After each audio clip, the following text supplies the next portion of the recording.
Good morning to all. Let's listen to the words of Linda Seupak, a Korean American author. If a man is keeping an idea to himself and that idea is taken by stealth or trickery, I say it is stealing. But once a man has revealed his idea to others, it is no longer his alone. It belongs to the world. We all are creative, but sometimes our creative idea brings the finest out of us.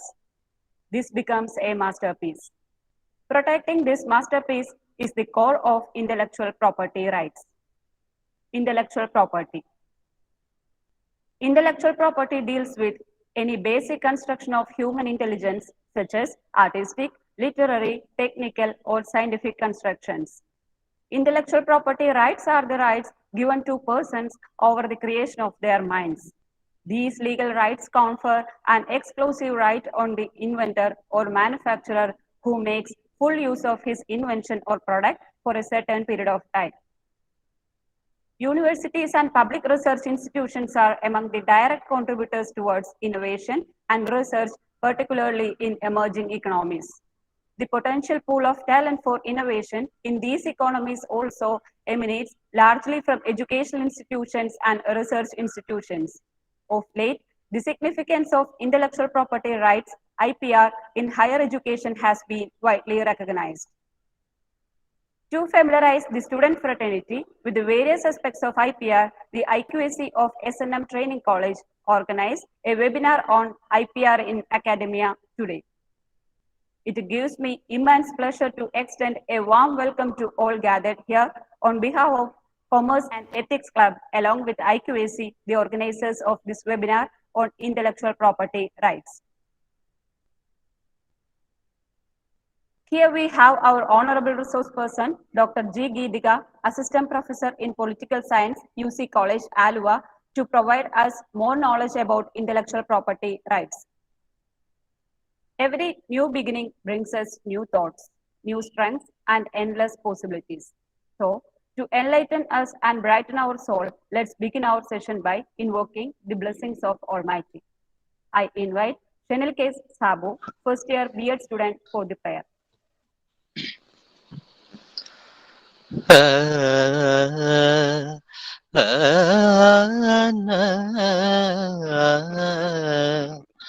നന്മയാകുന്ന കാന്തി കാണുവാൻ കണ്ണിനാകേണമേ നല്ല വാക്കിൻ്റെ ശീലു ചൊല്ലുവാൻ നാവിനാകേണമേ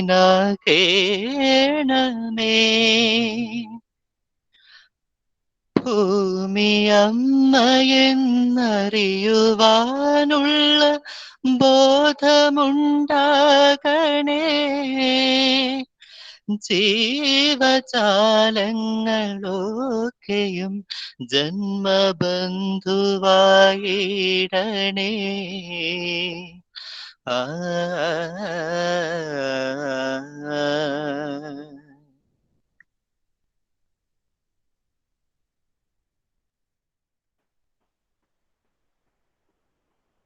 Now, I am pleased to invite Sarida Ma'am, Teacher Coordinator, to deliver the welcome address.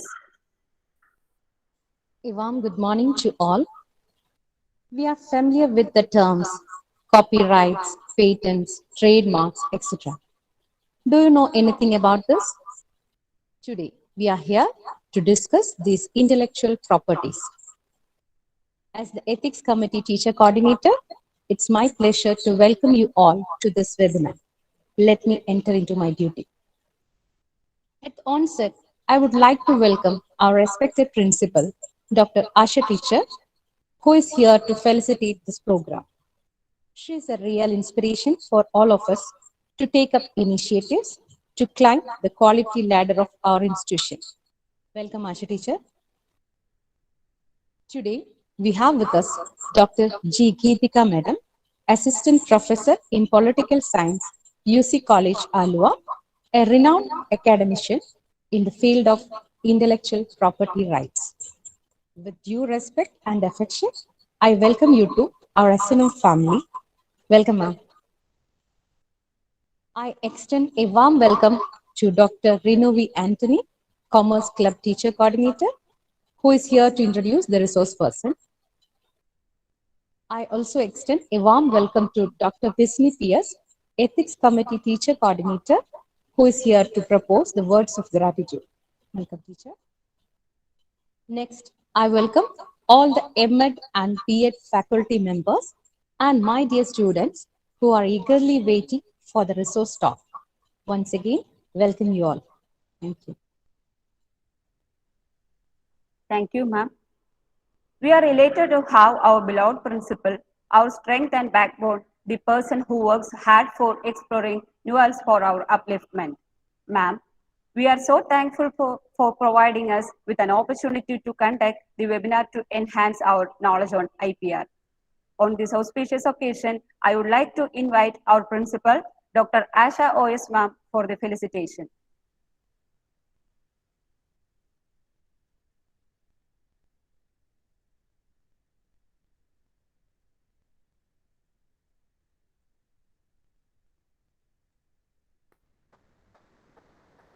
Good morning, all.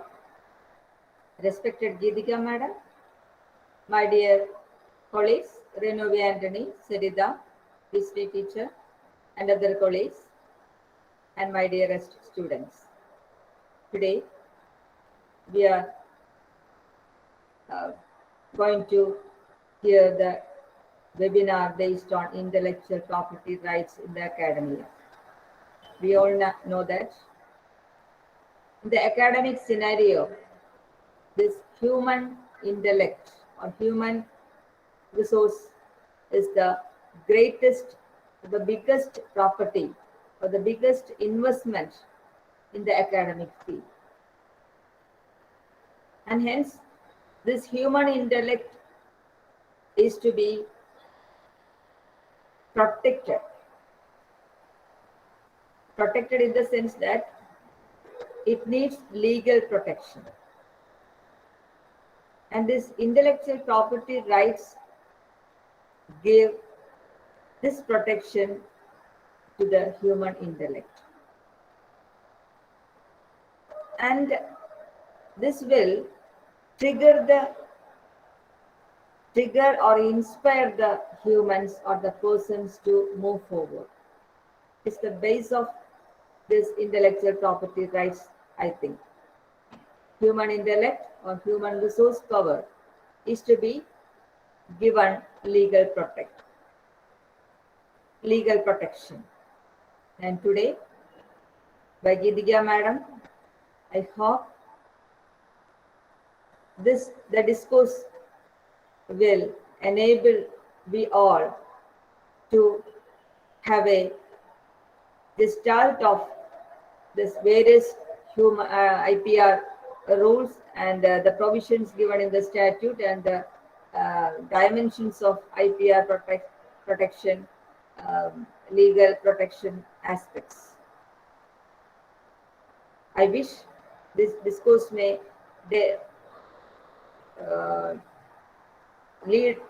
motivate you people to have the right perspective to keep your intellect and deal with your intellect in a fruitful manner.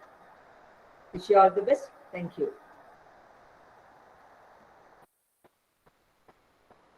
Thank you so much, ma'am, for your valuable words. Of course, the teacher coordinator of this webinar is the most appropriate person to introduce our resource person. So, I would like to invite Dr. Renu V. Anthony, ma'am, for the same. Respected Principal, Dr. Asha teacher, our resource person of the day, Dr. Geetika ma'am, dear participants. Today, we are living in the world of information explosion. Intellectual property rights are the crucial drivers of social and economic growth by encouraging creativity and innovation. Without protection of our ideas, individuals would not reap full benefit of their inventions. As society changes from industrial to knowledge era, increasing importance and value is placed on IPR. As teachers, we should have awareness about such rights to avoid reckless representation of others' words and ideas. I'm sure This webinar will help us to gain insights in this perspective. Now let me enter into my duty to introduce our resource person of today's webinar. Dr. G. Geetika is working as Assistant Professor in Political Science at UC College, Alva. She is a university rank holder for UG and PG programs. In 2008, she was awarded Commonwealth Split Site Scholarship and undertook research at Lancaster University, UK, and awarded PhD in International Relations and Politics. In 2010, Dr. Geetika completed pre-commission course of MCC at Officers Training Academy, Gwalior, and assumed charge as Lieutenant G. Geetika. In 2020, she was promoted to captain rank, and now she is serving as an approved research guide by Mahatma Gandhi University. Her major areas of research include intellectual property rights, human rights, women's rights, environmental rights, and life. She has about 15 years of teaching experience and has several national and international publications to her credit. With immense pleasure, I welcome you, ma'am, on behalf of all the participants to enrich this session with your knowledge and expertise. Over to you, ma'am.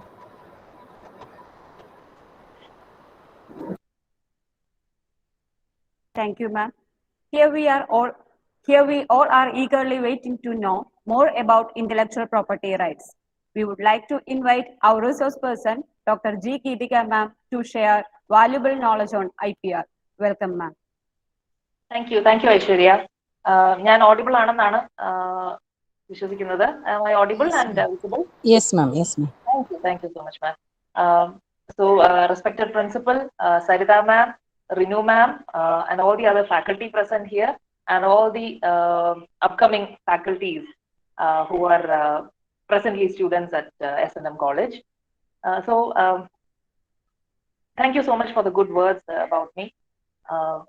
This is the second time that I am being part of the intellectual or academic pursuit of your institution. I am deeply honored, and I especially thank Renu ma'am for remembering me again and contacting me. The topic that we have to discuss is intellectual property rights, and this time I thought just along with introducing the concept of intellectual property rights, I thought we will also look into how it is going to affect or it is affecting the academic community. So actually it's a big task that we have undertaken, and the time is around 45 to 1 hour. So bear with me if I go on a fast pace. In the interactive session, I expect each and every one or two of you to come up with whatever doubts or queries that you have. However silly you may think of it, no issue. However serious you may think about it, then also no issue. I'll be most happy to share my views or whatever that I know of. A disclaimer, I'm not an expert in intellectual property rights, but I've been working on this topic or in this area since my post-graduation thesis. My post-graduation thesis, then my PhD, has all been in intellectual property rights. In that sense, I'm expected to be an expert. That's what I should say. In between, if suppose my audio or video is not clear, please do let me know. I'm having a network issue. I just had a fight with the cable operator just now with the broadband connection, because of which I think I will not be able to share the PowerPoint with you. It is not coming properly. That synchronization is not coming properly. If I do share, it will put us in more trouble. Adonda, I'm not sharing it. I'll just talk freehand, or I'll be referring the PowerPoint, and you will have to bear with me with that also. So let us start. First of all, ഞാൻ ഒരു doubt ഒന്ന് clear ചെയ്യാനാണ്. ഇവിടെ ഇപ്പൊ present ആയിരിക്കുന്ന faculty, you have already heard me, and you may also be familiar with the term intellectual property and intellectual property rights. പക്ഷെ ഇവിടെയുള്ള സ്റ്റുഡൻസിൽ എത്ര പേര് ഇതിന് മുൻപ് ഇന്റലക്ച്വൽ പ്രോപ്പർട്ടി റൈറ്റ്സിനെ കുറിച്ചുള്ള ക്ലാസ്സസ് അറ്റൻഡ് ചെയ്തിട്ടുണ്ടാവാം? ജസ്റ്റ് ഒരു അറിവിന് വേണ്ടിയാണ്, ചോദ്യങ്ങളൊന്നും ഉണ്ടാവില്ല കേട്ടോ. ജസ്റ്റ് എൻ്റെ ഒരു അറിവിന് വേണ്ടിയിട്ട് എന്നെ തന്നെ ഒന്ന് കോഷൻ ചെയ്യാൻ വേണ്ടി ഞാനൊന്ന് ചോദിച്ചു എന്നുള്ളതേ ഉള്ളൂ. ചാറ്റിലൊന്ന് ആരെങ്കിലും ഇതിനു മുൻപ് IPR-ന്റെ ടീച്ചേഴ്സ് ആരും അവരെ പേരൊന്ന് നോട്ട് ചെയ്യണ്ട കേട്ടോ, ബിക്കോസ് ഇനി ചോദിക്കരുത് അവരോട് IPR എന്തൊക്കെ അറിയാമെന്നൊക്കെ ഉള്ളത്, അവരെ വിഷമത്തിലാക്കരുത്. Yes, ma'am. I think that was Asha. So, Ash. Ashwini, yes, ma'am. So you have heard of it. Yes, വേറെ ma'am. ആരെങ്കിലും IPR-നെ കുറിച്ച് മുൻപരിചയമുണ്ടോ?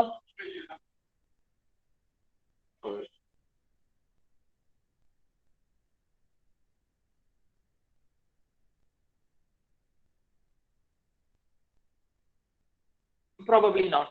Good for me. Okay. So, intellectual property rights.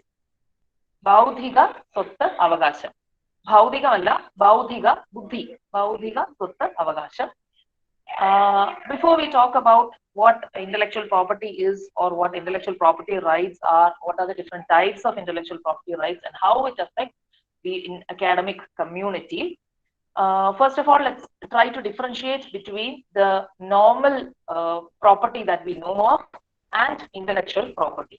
ആ ഒരു ഡിഫറൻസിയേഷൻ, പിന്നെ എന്തിനാണ് ഇന്റലക്ച്വൽ പ്രോപ്പർട്ടി എന്ന് പറഞ്ഞ് ചില കാര്യങ്ങളെ നമ്മൾ സ്പെസിഫിക് ആയിട്ട് എന്താ പറയുന്നത് ഫ്രെയിം ചെയ്യുന്നത്, ഡിമാർക്കേറ്റ് ചെയ്യുന്നത്, എന്താണ് ഇന്റലക്ച്വൽ പ്രോപ്പർട്ടി റൈറ്റ്സിന്റെ ഗുണം, ഇത്രയും കാര്യങ്ങൾ ഒരു ബേസിക് ഐഡിയ ഉണ്ടെങ്കിൽ, ഒരു ക്ലിയർ കട്ട് ഐഡിയ ഉണ്ടെങ്കിൽ ഇനി അങ്ങോട്ട് ബാക്കി കാര്യങ്ങൾ പറയുന്നു ആ ഒരു ക്ലാരിറ്റി ഉണ്ടാവുള്ളൂ. അത് അതർവൈസ് മനസ്സിൽ നമ്മളത് ഒരു ഇഷ്യൂ ഉണ്ടാകും. ഇത് how far can you relate to it എന്നുള്ളൊരു പ്രശ്നം ഉണ്ടാകും. പ്രോപ്പർട്ടി എന്ന് പറയുന്നത്, as we all know, is anything that someone possesses or someone that belongs to someone.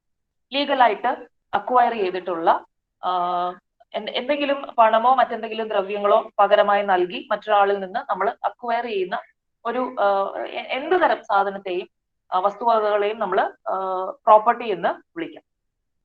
ഈ പ്രോപ്പർട്ടി, അതായത് ഇപ്പം നമ്മുടെ എല്ലാവരുടെയും കയ്യിലുള്ള മൊബൈൽ ഫോൺ, പേന, പെൻസിൽ, പേപ്പർ, ബുക്ക്, ലാപ്ടോപ്പ്, എല്ലാം നമ്മളിരിക്കുന്ന കസേര, ഇതെല്ലാം പ്രോപ്പർട്ടിയാണ്. ആരുടെയെങ്കിലും കയ്യിൽ നിന്ന് പണമോ മറ്റെന്തെങ്കിലും സാധനങ്ങളോ കൊടുത്ത് വാങ്ങിയതാവാം. ബാർട്ടർ സിസ്റ്റം ആയിരുന്നപ്പോഴും എന്തായാലും നമ്മൾ മറ്റൊരാളിൽ നിന്ന് വാങ്ങിയ ഒരു വസ്തു, നമ്മളായിട്ട് ക്രിയേറ്റ് ചെയ്ത ഒന്ന്, whatever. ഈ property, there are two types of property: tangible property and intangible property.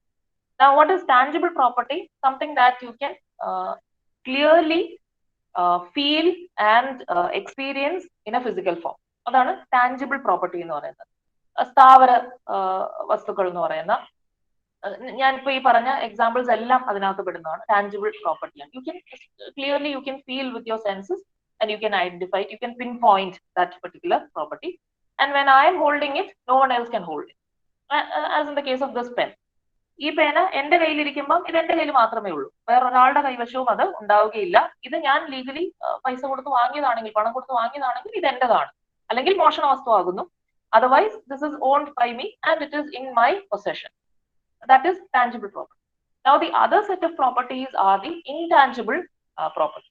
Now, intangible is something which cannot be physically felt or seen. And the best examples are the shares that you hold of a particular company.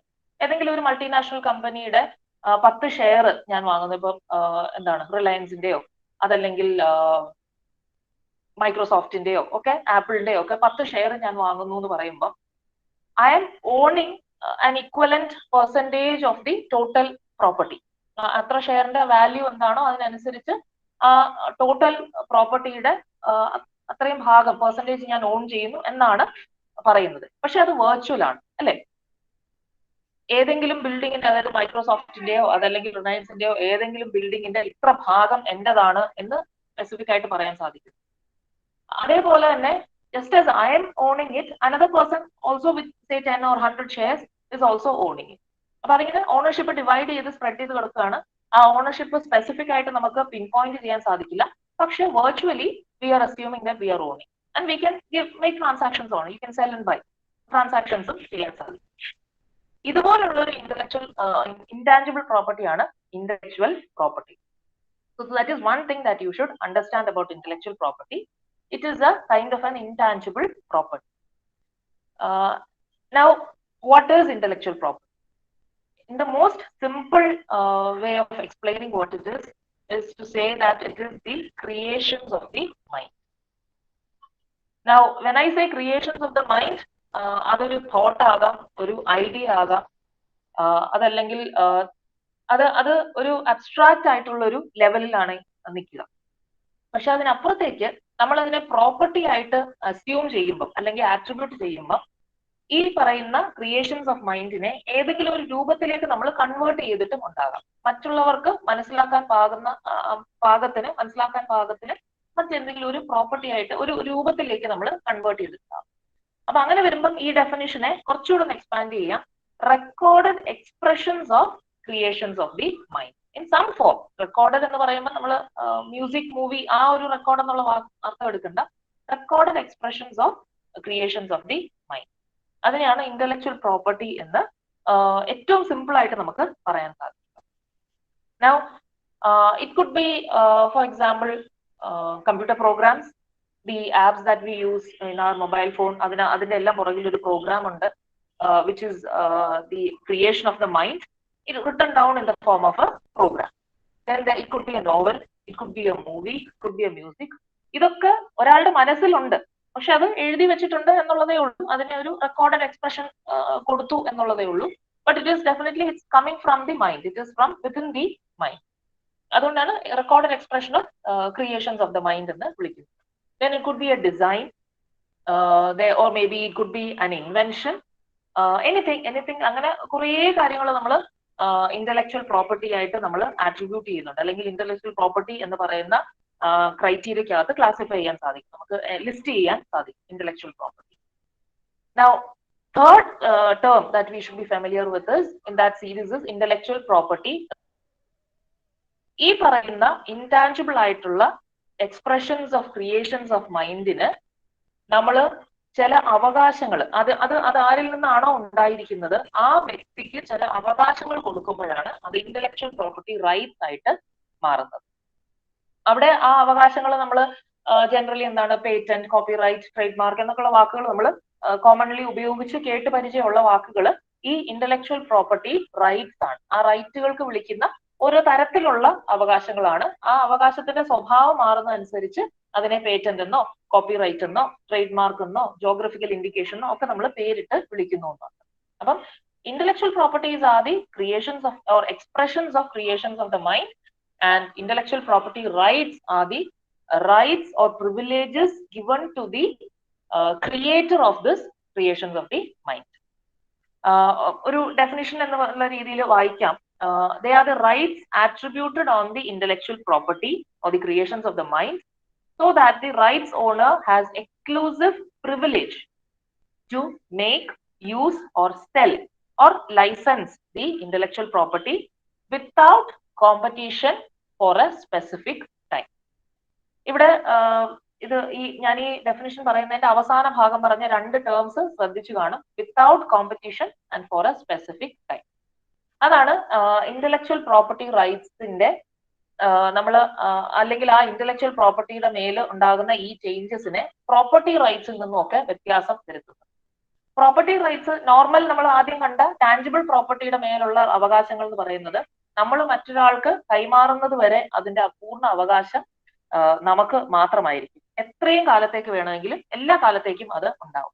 അപ്പൊ നമ്മുടെ കൈവശം ഇരിക്കുന്ന ഒരു വസ്തു മറ്റൊരാൾക്കും ഉണ്ടാക്കാൻ സാധിക്കും, അല്ലെങ്കിൽ അതിന്റെ ഒരു കോപ്പിയോ അല്ലെങ്കിൽ അതിന്റെ അതേ ഐഡിയ അല്ലെങ്കിൽ അതേ പ്രയോജനമുള്ള ഒരു വസ്തു മറ്റൊരാൾക്കും ഉണ്ടാക്കാൻ സാധിക്കും, ഉപയോഗിക്കാൻ സാധിക്കും. എല്ലാ കാര്യത്തിലും സാധിക്കില്ല, എല്ലാ കാര്യങ്ങളിലും പറ്റില്ല. അതായത് ഈ പേന എന്റെ കയ്യിലുണ്ടെങ്കിൽ ഇതേപോലെ ഒരു പേന നിങ്ങളുടെ ആരുടെയെങ്കിലും കയ്യിൽ ഇപ്പൊ തന്നെ ഉണ്ടാവും. somebody might be holding a similar pen in your hand.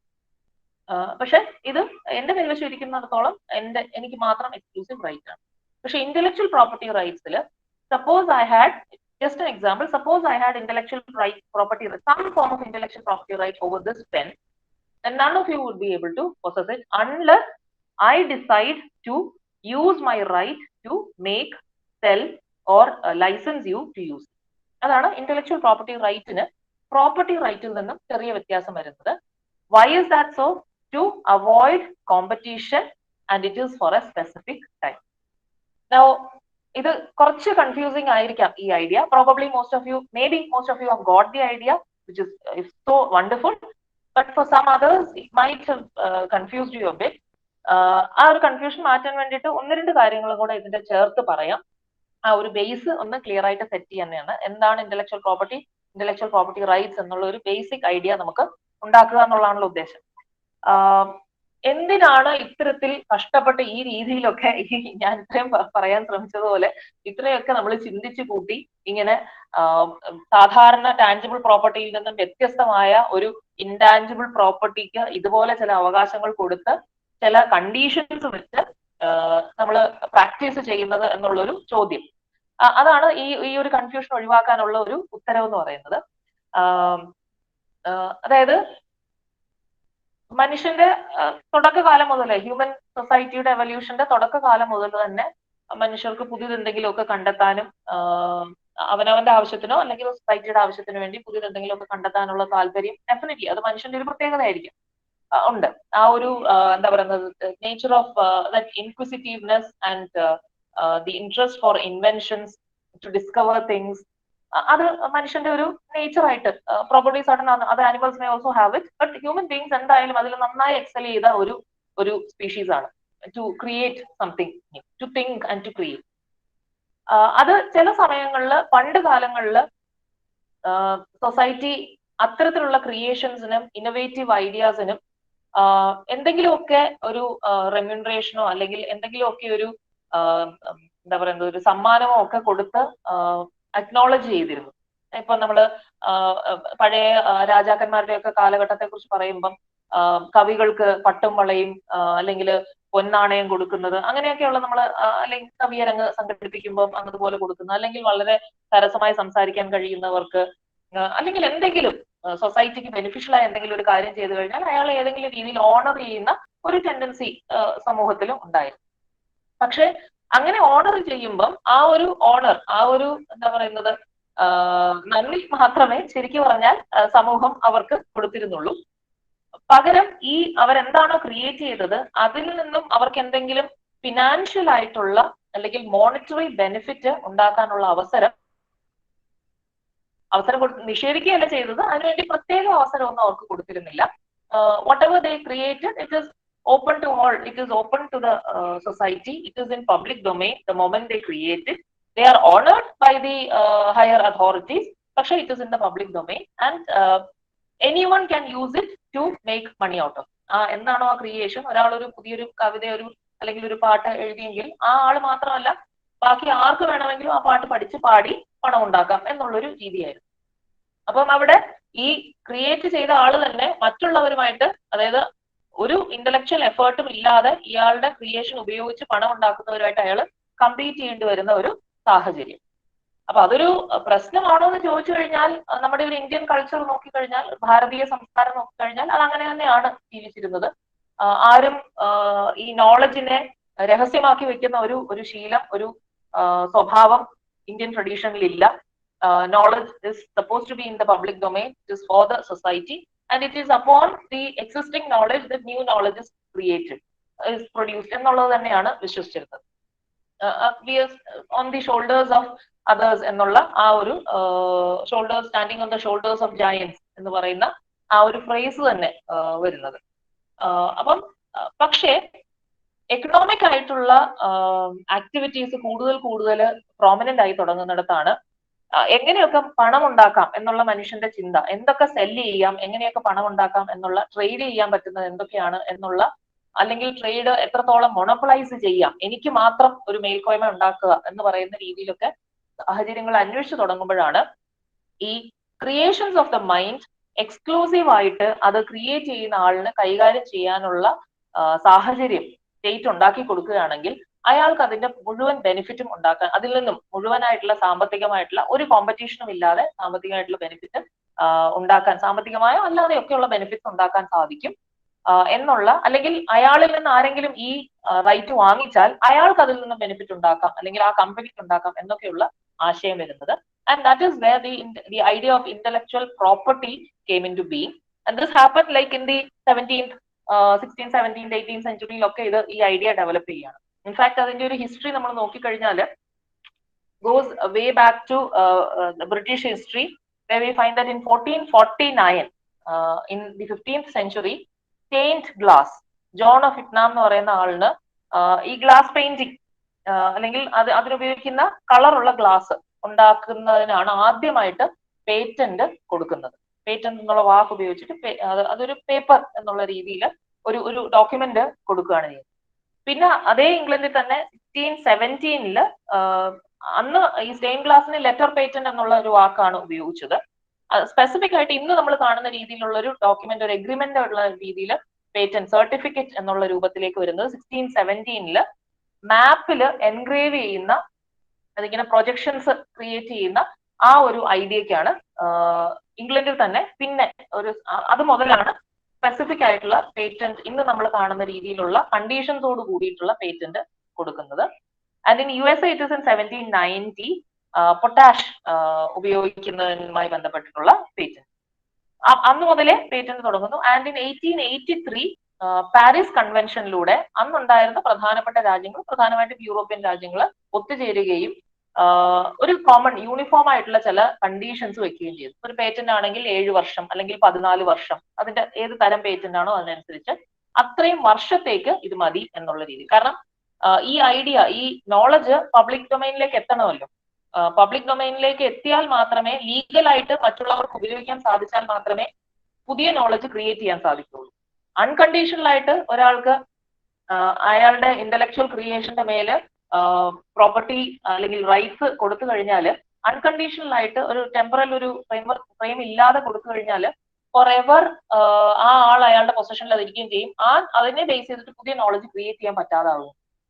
അപ്പം അങ്ങനെ അത്തരം ഇഷ്യൂ സോൾവ് ചെയ്യാൻ വേണ്ടിയിട്ട് ഒരു പെർട്ടിക്കുലർ ടൈം ഫ്രെയിമിനുള്ളിൽ എന്നുള്ള രീതിയിൽ, പിന്നെ ചില കാര്യങ്ങൾ പേറ്റന്റ് ചെയ്യാം, ചിലത് പേറ്റന്റ് ചെയ്യാൻ പാടില്ല, ചിലത് കോപ്പിറൈറ്റ് ചെയ്യാൻ പാടില്ല എന്നൊക്കെ ഉള്ളതും, പിന്നെ അതിന്റെ പെനാൽറ്റീസ് എന്താണ്, അങ്ങനെയൊക്കെയുള്ള കുറെ കണ്ടീഷൻസ് ആണ് പാരീസ് കൺവെൻഷൻ, ബേൺ കൺവെൻഷൻ എന്നൊക്കെ പറഞ്ഞിട്ട് 1883 1886 യൂണിവേഴ്സൽ ആയിട്ട് ഇന്റർനാഷണൽ ലെവലിൽ ഇതൊരു സ്പെസിഫിക് ഒരു റെഗുലേഷനിലേക്ക് എത്തുന്നത്.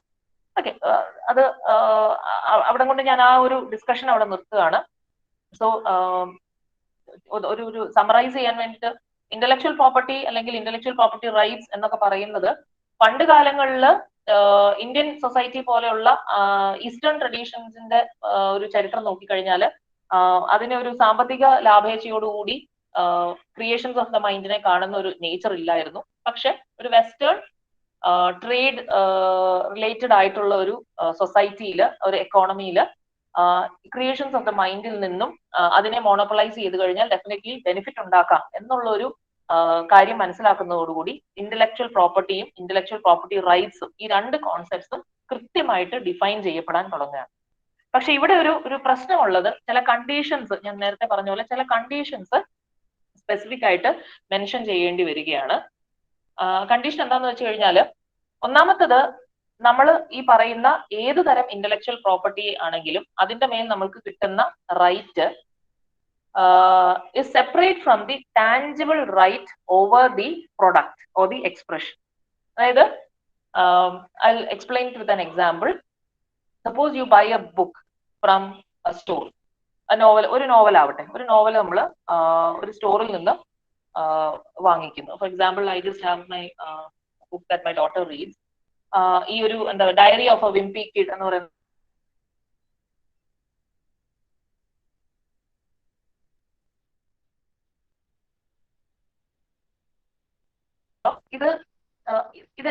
ഞാൻ ഓൺ ചെയ്യുന്നതാണ്, അല്ലെങ്കിൽ എന്റെ മകൾ ഇത് ഓൺ ചെയ്യുന്നതാണ്.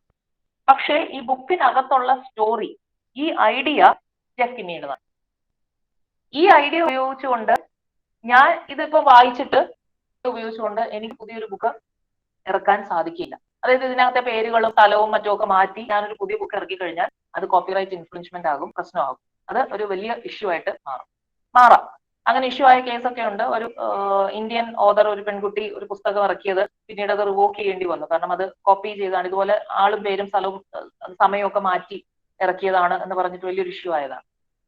അപ്പം ഇവിടെയാണ് രണ്ട് തരം പ്രോപ്പർട്ടി റൈറ്റ് ആണ് ഈ പുസ്തകത്തിന്റെ മേലുള്ളത്. ഇതിനകത്തൊരു ടാഞ്ചിബിൾ പ്രോപ്പർട്ടി എന്ന് പറയുന്ന ഈ ബുക്ക് എന്ന് പറയുന്ന ഫിസിക്കൽ ഫോമിലുള്ള ബുക്ക് ഉണ്ട്. അത് എനിക്കോ നിങ്ങൾക്കോ ആർക്ക് വേണമെങ്കിലും, ഈ ഡെസ്റ്റിനി അല്ലെങ്കിൽ ഇത് പബ്ലിഷ് ചെയ്ത ആരാണോ അവരുടെ താല്പര്യം അനുസരിച്ച് അവർ വിൽക്കുന്ന ആർക്ക് വേണമെങ്കിലും അത് വാങ്ങാം. പക്ഷെ ഇതിനകത്തുള്ള ഐഡിയ, ഈ നോവൽ എന്ന് പറയുന്ന അല്ലെങ്കിൽ സ്റ്റോറി എന്ന് പറയുന്നത് ജെഫ് കിന്നിയുടേതാണ്. ജെഫ് കിന്നി ഇത് പബ്ലിഷർക്ക് കൊടുത്തിട്ടുണ്ടെങ്കിൽ പബ്ലിഷറുടെ കോപ്പിറൈറ്റ് ആണ്, അല്ലെങ്കിൽ ജെഫ് കിന്നിയുടെ ഓൺ ഐഡിയ ആണ്. എനിവേ ഈ രണ്ട്, ഒന്നുകിൽ ആ പബ്ലിഷർ അല്ലെങ്കിൽ ജെഫ് കിന്നി, ഇവരിൽ അപ്പുറത്തേക്ക് മൂന്നാമതൊരാൾക്ക് ഈ ഐഡിയ ഉപയോഗിക്കാൻ സാധിക്കുകയില്ല for the given time period. അതാണ് ഒരു ഇന്റലക്ച്വൽ പ്രോപ്പർട്ടിക്ക് പൊതുവേ ഉള്ളൊരു സ്വഭാവം എന്ന് പറയുന്നത്. പിന്നെ ഒരു എക്സ്ക്ലൂസീവ് ആയിട്ട് ക്രിയേറ്റ് ചെയ്യപ്പെടുന്ന ഒരു സ്കെയർസിറ്റിയുടെ ഒരു എലമെന്റും കൂടെയാണ്. അതായത് ഇങ്ങനെ ഒരു അവകാശം കൊടുക്കുന്നതോടുകൂടി ഈ പറയുന്ന ഐഡിയ, ഈ സ്റ്റോറി, ഇപ്പം ജെഫ് കിന്നി ഇത് എഴുതുന്ന അതേ സമയത്ത് തന്നെ ലോകത്തിന്റെ ഏതെങ്കിലും ഭാഗത്തുള്ള ഒരാൾക്കും ഇതേ ഐഡിയ തോന്നിയിട്ടുണ്ടാവാം. പക്ഷെ as long as he writes it first, it is his property. The second person, even if he or she had this idea, and if that person has not written it into a story, cannot claim it. അപ്പൊ ഒരു scarcity, ഒരു condition അവിടെ create ചെയ്യാണ്. Or അത് കുറെ കൂടെ easy ആയിട്ട് explain ചെയ്യുന്നു. ഒരാൾ ഒരു സാധനം ഇൻവെന്റ് ചെയ്യുന്നു. ആ ഇൻവെന്റ് ചെയ്ത സാധനം, ഒരു എക്സാമ്പിൾ, ഒരു particular type of hair clip, എന്തെങ്കിലും ഒരു ഫീച്ചർ ഉള്ള ഒരു ഹെയർ ക്ലിപ്പ് ഇൻവെന്റ് ചെയ്താൽ അതേ ഐഡിയ ലോകത്തിന്റെ ഏതെങ്കിലും ഭാഗത്തുള്ള ഏതെങ്കിലും ഒരാളുടെ മനസ്സിൽ അതേ സമയത്ത് തന്നെ തോന്നിയിട്ടുണ്ടാവും. പക്ഷെ ഇതിനെ ഈ രൂപത്തിലേക്ക് മാറ്റി ഈ ആള് പേറ്റന്റ് വാങ്ങിക്കഴിഞ്ഞാൽ, അല്ലെങ്കിൽ ഡിസൈൻ റൈറ്റ് വാങ്ങിച്ചു കഴിഞ്ഞാൽ, പിന്നെ മറ്റേ ആൾക്ക് ആ രൂപത്തിൽ അത് ഉണ്ടാക്കാൻ പറ്റില്ല for the time frame that patent right gives. അപ്പൊ അങ്ങനെയുള്ള ഒരു ആട്രിബ്യൂട്ടഡ് സ്കേഴ്സിറ്റിയും ഒരു എക്സ്ക്ലൂസിവിറ്റിയും അതിനകത്ത് ക്രിയേറ്റ് ചെയ്യപ്പെടുന്നുണ്ട് എന്നുള്ളതാണ്. അപ്പം പിന്നെ ടെമ്പറൽ ടൈം ഒരു ഇതാണെന്നുള്ളതും പറഞ്ഞു, ടെമ്പറൽ എക്സിസ്റ്റൻസ് ആണ്. So that's the basic idea about intellectual property. Now, what are the different types of intellectual property? Paris convention, Berne കൺവെൻഷന്റെ ഒക്കെ കാര്യം പറഞ്ഞു. അതിനുശേഷം പലതരത്തിലുള്ള എഗ്രിമെന്റുകൾ ഇന്റർനാഷണലിയും നാഷണലിയും പല രാജ്യങ്ങളും ഉണ്ടാക്കിയിട്ടുണ്ട്. ആൻഡ് ഏറ്റവും ലേറ്റസ്റ്റ്, അതിൽ ഏറ്റവും അവസാനം എത്തി നിൽക്കുന്നതെന്ന് പറയുന്നത് trade related agreement on trade related intellectual property rights ആണ്. ട്രിപ്സ് എന്ന ചുരുക്കപ്പേരിൽ അറിയപ്പെടുന്ന agreement on trade related intellectual property rights. അത് WTO എന്ന് പറയുന്ന ഇന്റർനാഷണൽ ഫിനാൻഷ്യൽ ഓർഗനൈസേഷന്റെ ട്രേഡ് ഓർഗനൈസേഷന്റെ കീഴിൽ വരുന്നതാണ്. വേൾഡ് ട്രേഡ് ഓർഗനൈസേഷന്റെ അംഗങ്ങൾക്കിടയിൽ ഉണ്ടാക്കിയ ഒരു എഗ്രിമെന്റ് ആണ്. കുറെ എഗ്രിമെന്റുകൾ ഉണ്ട്, അതിലൊന്നാണ്.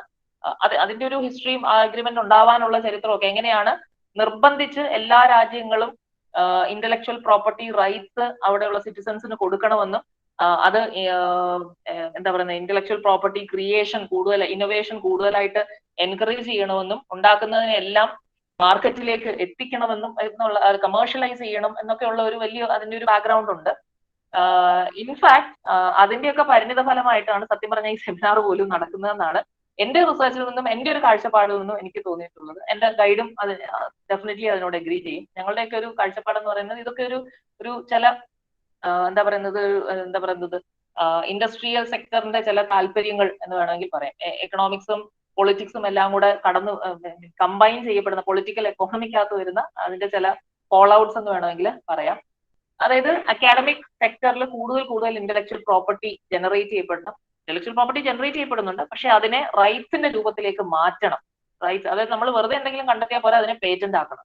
നമ്മൾ എന്തെങ്കിലും എഴുതിയാൽ പോലെ അതിനെ കോപ്പിറൈറ്റ് ഉണ്ട് എന്നുള്ള ബോധ്യത്തോടു കൂടി വേണം നമ്മൾ അത് ചെയ്യാൻ എന്നൊക്കെയുള്ള ഒരു സ്വഭാവത്തിലേക്ക് ഇത് മാറുന്നത്. എനിവേ, സോ ഈ ട്രിപ്സിനകത്ത് വളരെ കൃത്യമായിട്ട് രണ്ട് തരം പ്രോപ്പർട്ടീസിനെ, ഇന്റലക്ച്വൽ പ്രോപ്പർട്ടി റൈറ്റ്സിനെ കുറിച്ചാണ് പറയുന്നത്. ഒന്ന് കോപ്പിറൈറ്റ് ആൻഡ് റിലേറ്റഡ് റൈറ്റ്. അത് നമ്മുടെ ലിറ്റററി ആർട്ടിസ്റ്റിക് ക്രിയേഷൻസുമായി ബന്ധപ്പെട്ടിട്ടുള്ളതാണ്. അത് കോപ്പിറൈറ്റ് ഉണ്ട്, അതിനകത്ത് പെർഫോമേഴ്സ് റൈറ്റ് ഉണ്ട്, ഫോണോഗ്രാം പ്രൊഡ്യൂസേഴ്സ് റൈറ്റ് ഉണ്ട്, ബ്രോഡ്കാസ്റ്റേഴ്സ് റൈറ്റ് ഉണ്ട്. ഇതിൽ കോപ്പിറൈറ്റ് കഴിഞ്ഞ് പറഞ്ഞ മൂന്നെണ്ണം, performers right, phonogram producers right, broadcasters right, ഈ മൂന്ന് റൈറ്റ്സും അറിയപ്പെടുന്നത് റിലേറ്റഡ് റൈറ്റ്സ് എന്നാണ്, അല്ലെങ്കിൽ നെയ്ബറിംഗ് റൈറ്റ്സ് എന്നും പറയും അതിനെ. അതിന്റെ ഒരു പ്രത്യേകത ഞാൻ കോപ്പിറൈറ്റ് പറയുമ്പോൾ ഇതൊന്ന് പറഞ്ഞു പോകാം. ഇതല്ലാതെ അടുത്ത സെറ്റ് ഓഫ് റൈറ്റ്സ് എന്ന് പറയുന്നത് ഇൻഡസ്ട്രിയൽ പ്രോപ്പർട്ടി റൈറ്റ്സ് ആണ്. ഇൻഡസ്ട്രിയൽ പ്രോപ്പർട്ടിയുടെ മേലുള്ള റൈറ്റ്സ്. അതിനകത്താണ് patents, industrial designs, trade marks, geographical indications, undisclosed information or trade secret, അതൊക്കെ വരുന്നത്. Layout designs of integrated circuits, അങ്ങനെ കുറെ എണ്ണമാണ് ഈ പറയുന്ന ഇൻഡസ്ട്രിയൽ പ്രോപ്പർട്ടി റൈറ്റ്സ് എന്ന് പറയുന്നത്. ഈ പറയുന്നതെല്ലാം വളരെ കൃത്യമായിട്ട് ഇൻഡസ്ട്രീസിനെ അഫക്ട് ചെയ്യുന്ന, ഇമ്പാക്ട് ഉണ്ടാക്കാൻ ഇൻഡസ്ട്രിയൽ യൂട്ടിലിറ്റി ഉള്ള സാധനങ്ങളാണ്. അതിൽ നിന്നും ബെനിഫിറ്റ് ചെയ്യാനുള്ള സാഹചര്യം ഉള്ള സാധനങ്ങളെയാണ്, അല്ലെങ്കിൽ പ്രോപ്പർട്ടിയാണ്, ഐഡിയാസിനെയാണ് ഈ പറയുന്ന ഇൻഡസ്ട്രിയൽ പ്രോപ്പർട്ടി റൈറ്റ്സിനകത്തേക്ക് കൊണ്ടുവരുന്നത്. നമ്മളുടെ ഇന്നത്തെ സെഷനിൽ I will be talking specifically on patents and copyright. time constraint on we cannot talk more on anything else. So what are patents? Now patent is it's a document. It is a document or a certificate. I'll just read this. Issued upon application. Apply ചെയ്യുമ്പോൾ മാത്രം കിട്ടുന്നതാണ്. Apply ചെയ്ത് അതിന്റെ conditions എല്ലാം fulfil ചെയ്യുമ്പോൾ award ചെയ്യപ്പെടുന്ന നൽകുന്ന ഒരു ഡോക്യുമെന്റോ ഒരു സർട്ടിഫിക്കറ്റോ ആണ് by a government office which describes an invention and creates a legal situation in which the patented invention can normally only be exploited. ആ വാക്കൊക്കെ ശ്രദ്ധിക്കാം നമുക്ക്. എക്സ്പ്ലോയിറ്റഡ് വിച്ച് മീൻസ് അതായത് manufacture, use, sell, import, licence അങ്ങനെയൊക്കെ ഉള്ളതാണ് ഈ പറയുന്ന exploited എന്നുള്ളത്. By the owner or with the owner authorization of the owner of the patent for a specific period of time. അതാണ് ഒരു പേറ്റന്റ് എന്ന് പറയുന്നത്. It's a document. നമ്മൾ എന്തെങ്കിലും ഒന്ന് കണ്ടെത്തിയാൽ അത് ഇന്റലക്ച്വൽ പ്രോപ്പർട്ടി ആണ്. പക്ഷെ ആ ഇന്റലക്ച്വൽ പ്രോപ്പർട്ടി റൈറ്റ് നമുക്ക് അതിന്റെ മേലുള്ള റൈറ്റ് നമുക്ക് കിട്ടുന്നത് ആ കണ്ടെത്തിയതിനെ അതെന്താണോ ആ ഇൻവെൻഷൻ എന്താണെന്ന് എക്സ്പ്ലെയിൻ ചെയ്തുകൊണ്ട് ഗവൺമെന്റിന്റെ സ്പെസിഫിക് ആയിട്ട് പേറ്റന്റുമായി ബന്ധപ്പെട്ട ഓഫീസിൽ അപേക്ഷിക്കുമ്പോൾ ആ ഫോർമാറ്റിൽ അപേക്ഷിച്ച് അവർ അംഗീകരിക്കുമ്പോഴാണ് നമുക്ക് ആ പേറ്റന്റ് കിട്ടുന്നത്. അവിടെ മുതലാണ് നമുക്ക് ആ ഒരു റൈറ്റ്, എക്സ്ക്ലൂസീവ് ആയിട്ടുള്ള റൈറ്റ് കിട്ടുന്നത്. ട്രിപ്സ് അനുസരിച്ച് എല്ലാ പേറ്റന്റ്സും 20 വർഷത്തെ കാലാവധിയാണ് ഉള്ളത്. മുൻപ് ഫാർമസ്യൂട്ടിക്കൽ പേറ്റന്റ്സ് നിന്നും ചില രാജ്യങ്ങൾ ഫാർമസ്യൂട്ടിക്കൽ പേറ്റന്റ്സ് ഒന്നും അനുവദിച്ചിരുന്നില്ല. ചില രാജ്യങ്ങൾ നോർമലി മറ്റ് പേറ്റന്റ്സിനുള്ളതിൽ കുറവ് സമയമാണ് അനുവദിച്ചിരുന്നത്, കാലാവധിയാണ് അനുവദിച്ചിരുന്നത്. കാരണം മരുന്നുകളുടെ ആണല്ലോ, പബ്ലിക് ഡൊമൈനിലേക്ക് അത് എത്രയും പെട്ടെന്ന് എത്തണം എന്നുള്ളത് കൊണ്ട് അതിന് ചില കണ്ടീഷൻസ് ഒക്കെ വെച്ചു. പക്ഷെ ട്രിപ്സ് അനുസരിച്ച് അങ്ങനെ ഒരു വ്യത്യാസവും ഒരു പേറ്റന്റ് തമ്മിലും ഇല്ല. If it is patented it will be for 20 years, solid 20 years. ആ 20 വർഷം ഈ ഐഡിയ അല്ലെങ്കിൽ അതിൽ നിന്നുണ്ടായ ക്രിയേഷൻ എന്താണോ, ഇൻവെൻഷൻ എന്താണോ, അത് ആ ഓണർക്കോ അല്ലെങ്കിൽ ഓണർ ഓതറൈസ് ചെയ്യുന്ന ആളിനോ കമ്പനിക്കോ മാത്രമേ അതിനെ എക്സ്പ്ലോയിറ്റ് ചെയ്യാനുള്ള അവകാശം ഉണ്ടാവുകയുള്ളൂ. നൗ 20 years ടേം ആണെന്ന് പറഞ്ഞു. പേറ്റന്റബിലിറ്റി കണ്ടീഷൻസ് ഉണ്ട്. എങ്ങനെയാണ് അവർ സമ്മതിക്കുന്നത് എന്നുള്ളത് 3 കണ്ടീഷൻസ് ആണുള്ളത്. ഒന്ന്, നോവൽറ്റി, പുതിയൊരു ഐഡിയ ആയിരിക്കണം, പുതുമയുള്ള ഐഡിയ ആയിരിക്കണം. ഇതുവരെ ഹിതർടു എക്സിസ്റ്റിംഗ് ആയിട്ടുള്ള ഇൻവെൻഷൻസോ ഐഡിയാസിനെയോ ഒക്കെ മറികടന്ന് പുതിയ എന്തെങ്കിലും സൃഷ്ടിച്ചിരിക്കണം. അത് മാത്രം പോരാ, അതിനെ എങ്ങനെയാണ് ഈ നോവൽറ്റി അളക്കുന്നതെന്ന് ചോദിച്ചാൽ അതിനകത്തൊരു ഇൻവെന്റീവ് സ്റ്റെപ്പ് ഉണ്ടാവണം. ഒരു പുതിയത് എന്തെങ്കിലും എക്സിസ്റ്റിംഗ് നോളജിലേക്ക് ആഡ് ചെയ്തിട്ട് ഉണ്ടാവണം ആ ഇൻവെന്റീവ് സ്റ്റെപ്പ്. അതേപോലെ തന്നെ ഇൻഡസ്ട്രിയൽ യൂട്ടിലിറ്റിയും ഉണ്ടാവണം. ഞാൻ നേരത്തെ പറഞ്ഞ എങ്ങനെയാണ് ട്രേഡ് റിലേറ്റഡ് ആകുന്നത് അല്ലെങ്കിൽ എക്കോണമി ആയിട്ട് റിലേറ്റ് ചെയ്ത് വരുന്നത് എന്നുള്ളത് ഇവിടെ വ്യക്തമാകും. ഒരു എന്തെങ്കിലും ഒരു ഇൻവെൻഷൻ പേറ്റന്റ് ചെയ്യണമെങ്കിൽ അതിനൊരു ഇൻഡസ്ട്രിയൽ യൂട്ടിലിറ്റി ഉണ്ടാവണം. അതായത് അത് വിൽക്കാൻ പറ്റുന്നതായിരിക്കണം, മാർക്കറ്റ് ചെയ്യാൻ പറ്റുന്ന ഒരു അവസ്ഥയിൽ ആയിരിക്കണം എന്നുള്ളതാണ്. ഈ പേറ്റന്റ് 2 തരത്തിലുണ്ട്. പ്രൊഡക്റ്റ് പേറ്റന്റും ഉണ്ട്, പ്രോസസ് പേറ്റന്റും ഉണ്ട്. ഇപ്പോ ട്രിപ്സ് അനുസരിച്ച് പ്രൊഡക്റ്റ് പേറ്റന്റ്സ് ആണ് അനുവദിക്കുന്നത്, പ്രോസസ് പേറ്റന്റ്സ് അനുവദിക്കുന്നത്. പ്രോസസ് പേറ്റന്റ് എന്ന് പറഞ്ഞാൽ ആ ഇൻവെൻഷന്റെ പ്രോസസ് എന്താണോ, എങ്ങനെയാണോ അത് ഉരുത്തിരിഞ്ഞു വരുന്നത്, അതിനെയാണ് നമ്മൾ പേറ്റന്റ് ചെയ്യുന്നത്. അപ്പൊ അവിടെയുള്ള പ്രശ്നം എന്ന് വെച്ചാൽ ഫൈനൽ പ്രൊഡക്റ്റ് വേറൊരു രൂപത്തിൽ വേറൊരാൾക്ക് വേറൊരു വഴിയിലൂടെ പ്രോസസ്സിലൂടെ മറ്റൊരാൾക്ക് ആ ഫൈനൽ പ്രൊഡക്റ്റിൽ എത്താൻ സാധിക്കുമെങ്കിൽ അയാൾക്ക് വേറൊരു പേറ്റന്റ് കൊടുക്കാം. അപ്പൊ അവിടെ ഒരു എന്താ പറയുന്ന എക്സ്ക്ലൂസിവിറ്റി നഷ്ടപ്പെടുകയാണല്ലോ. അപ്പൊ ആ കോമ്പറ്റീഷൻ കൂടുതൽ എലിമിനേറ്റ് ചെയ്യാനായിട്ട്, മോണോപ്പൊളി കുറെ കൂടെ സ്ട്രോങ് ആക്കാൻ വേണ്ടിയിട്ട് ട്രിപ്സിലൂടെ നേടിയെടുത്ത ഒരു അച്ചീവ്മെന്റ് എന്ന് വേണമെങ്കിൽ പറയാം. ഈ ഇൻഡസ്ട്രിയൽ മൾട്ടിനാഷണൽ കോർപ്പറേഷൻസിന്റെ ഒരു വലിയ നേട്ടം എന്ന് പറയുന്നത് പ്രോസസ് പേറ്റന്റ്സ് ഇല്ല, പ്രൊഡക്റ്റ് പേറ്റന്റ് ആണ്. അതായത് ഏത് രൂപത്തിൽ നിങ്ങളത് ആ ഐഡിയ നിങ്ങൾ വർക്ക്ഔട്ട് ചെയ്തോ അവസാനം വന്നെത്തി നിൽക്കുന്ന പ്രൊഡക്റ്റ് എന്താണോ ആ പ്രൊഡക്റ്റിന്റെ മേലാണ് പേറ്റന്റ് കൊടുക്കുന്നത്. അപ്പം വേറെ ഐഡിയയിലൂടെ കിട്ടിയതാണെന്നൊന്നും പറയാൻ പറ്റില്ല. എസ്പെഷ്യലി ഫാർമസ്യൂട്ടിക്കൽ പേറ്റന്റ്സിന്റെ കാര്യത്തിൽ ഇത് വലിയൊരു ഇഷ്യൂ ആണ്. കാരണം നമ്മൾ ഒരു മരുന്ന് ഒരു പെർട്ടിക്കുലർ രീതിയിൽ കെമിക്കൽസ് മിക്സ് ചെയ്ത് കോമ്പൗണ്ട്സ് മിക്സ് ചെയ്ത് ഉണ്ടാക്കുന്ന അതിനെയാണ് പ്രോസസ് പേറ്റന്റ് എന്ന് പറയുന്നത്.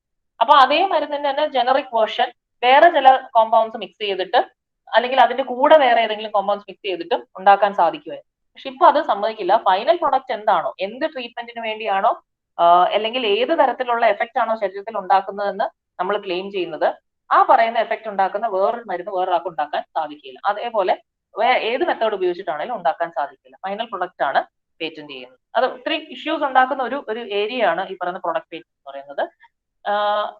പേറ്റന്റബിൾ അല്ലാത്ത ചില കാര്യങ്ങളും ഉണ്ട് എന്നുള്ളത് ഓർത്തിരിക്കുന്നത് നല്ലതാണ്, മനസ്സിലാക്കുന്നത് നല്ലതാണ്. അതായത് പ്ലാന്റ്സ് ആൻഡ് ആനിമൽസ് പേറ്റന്റബിൾ അല്ല, പക്ഷെ മൈക്രോ ഓർഗാനിസംസ് പേറ്റന്റബിൾ ആണ്. There are certain micro organisms which are patented. പക്ഷെ ആനിമലിനെ പേറ്റന്റ് ചെയ്യാനുള്ള ശ്രമം നടത്തി ഓങ്കോമൗസ് എന്ന് പറയുന്ന അതായത് ഈ ക്യാൻസർ ട്രീറ്റ്മെന്റിന് വേണ്ടിയിട്ട് ഡെവലപ്പ് ചെയ്ത കൂട്ടത്തിൽ സംഭവിച്ച അതിനൊന്നും പക്ഷെ അതേപോലെ തന്നെ ക്ലോൺ ചെയ്തെടുത്തത് ഒന്നും പേറ്റന്റ് ചെയ്യാൻ സാധിക്കുകയില്ല. പക്ഷെ അതിനകത്ത് ഒത്തിരി ചർച്ചകൾ നടക്കുന്നുണ്ട് ക്ലോൺ ചെയ്യുന്ന പേറ്റന്റ് ചെയ്യണം എന്നൊക്കെ ഉള്ളത്.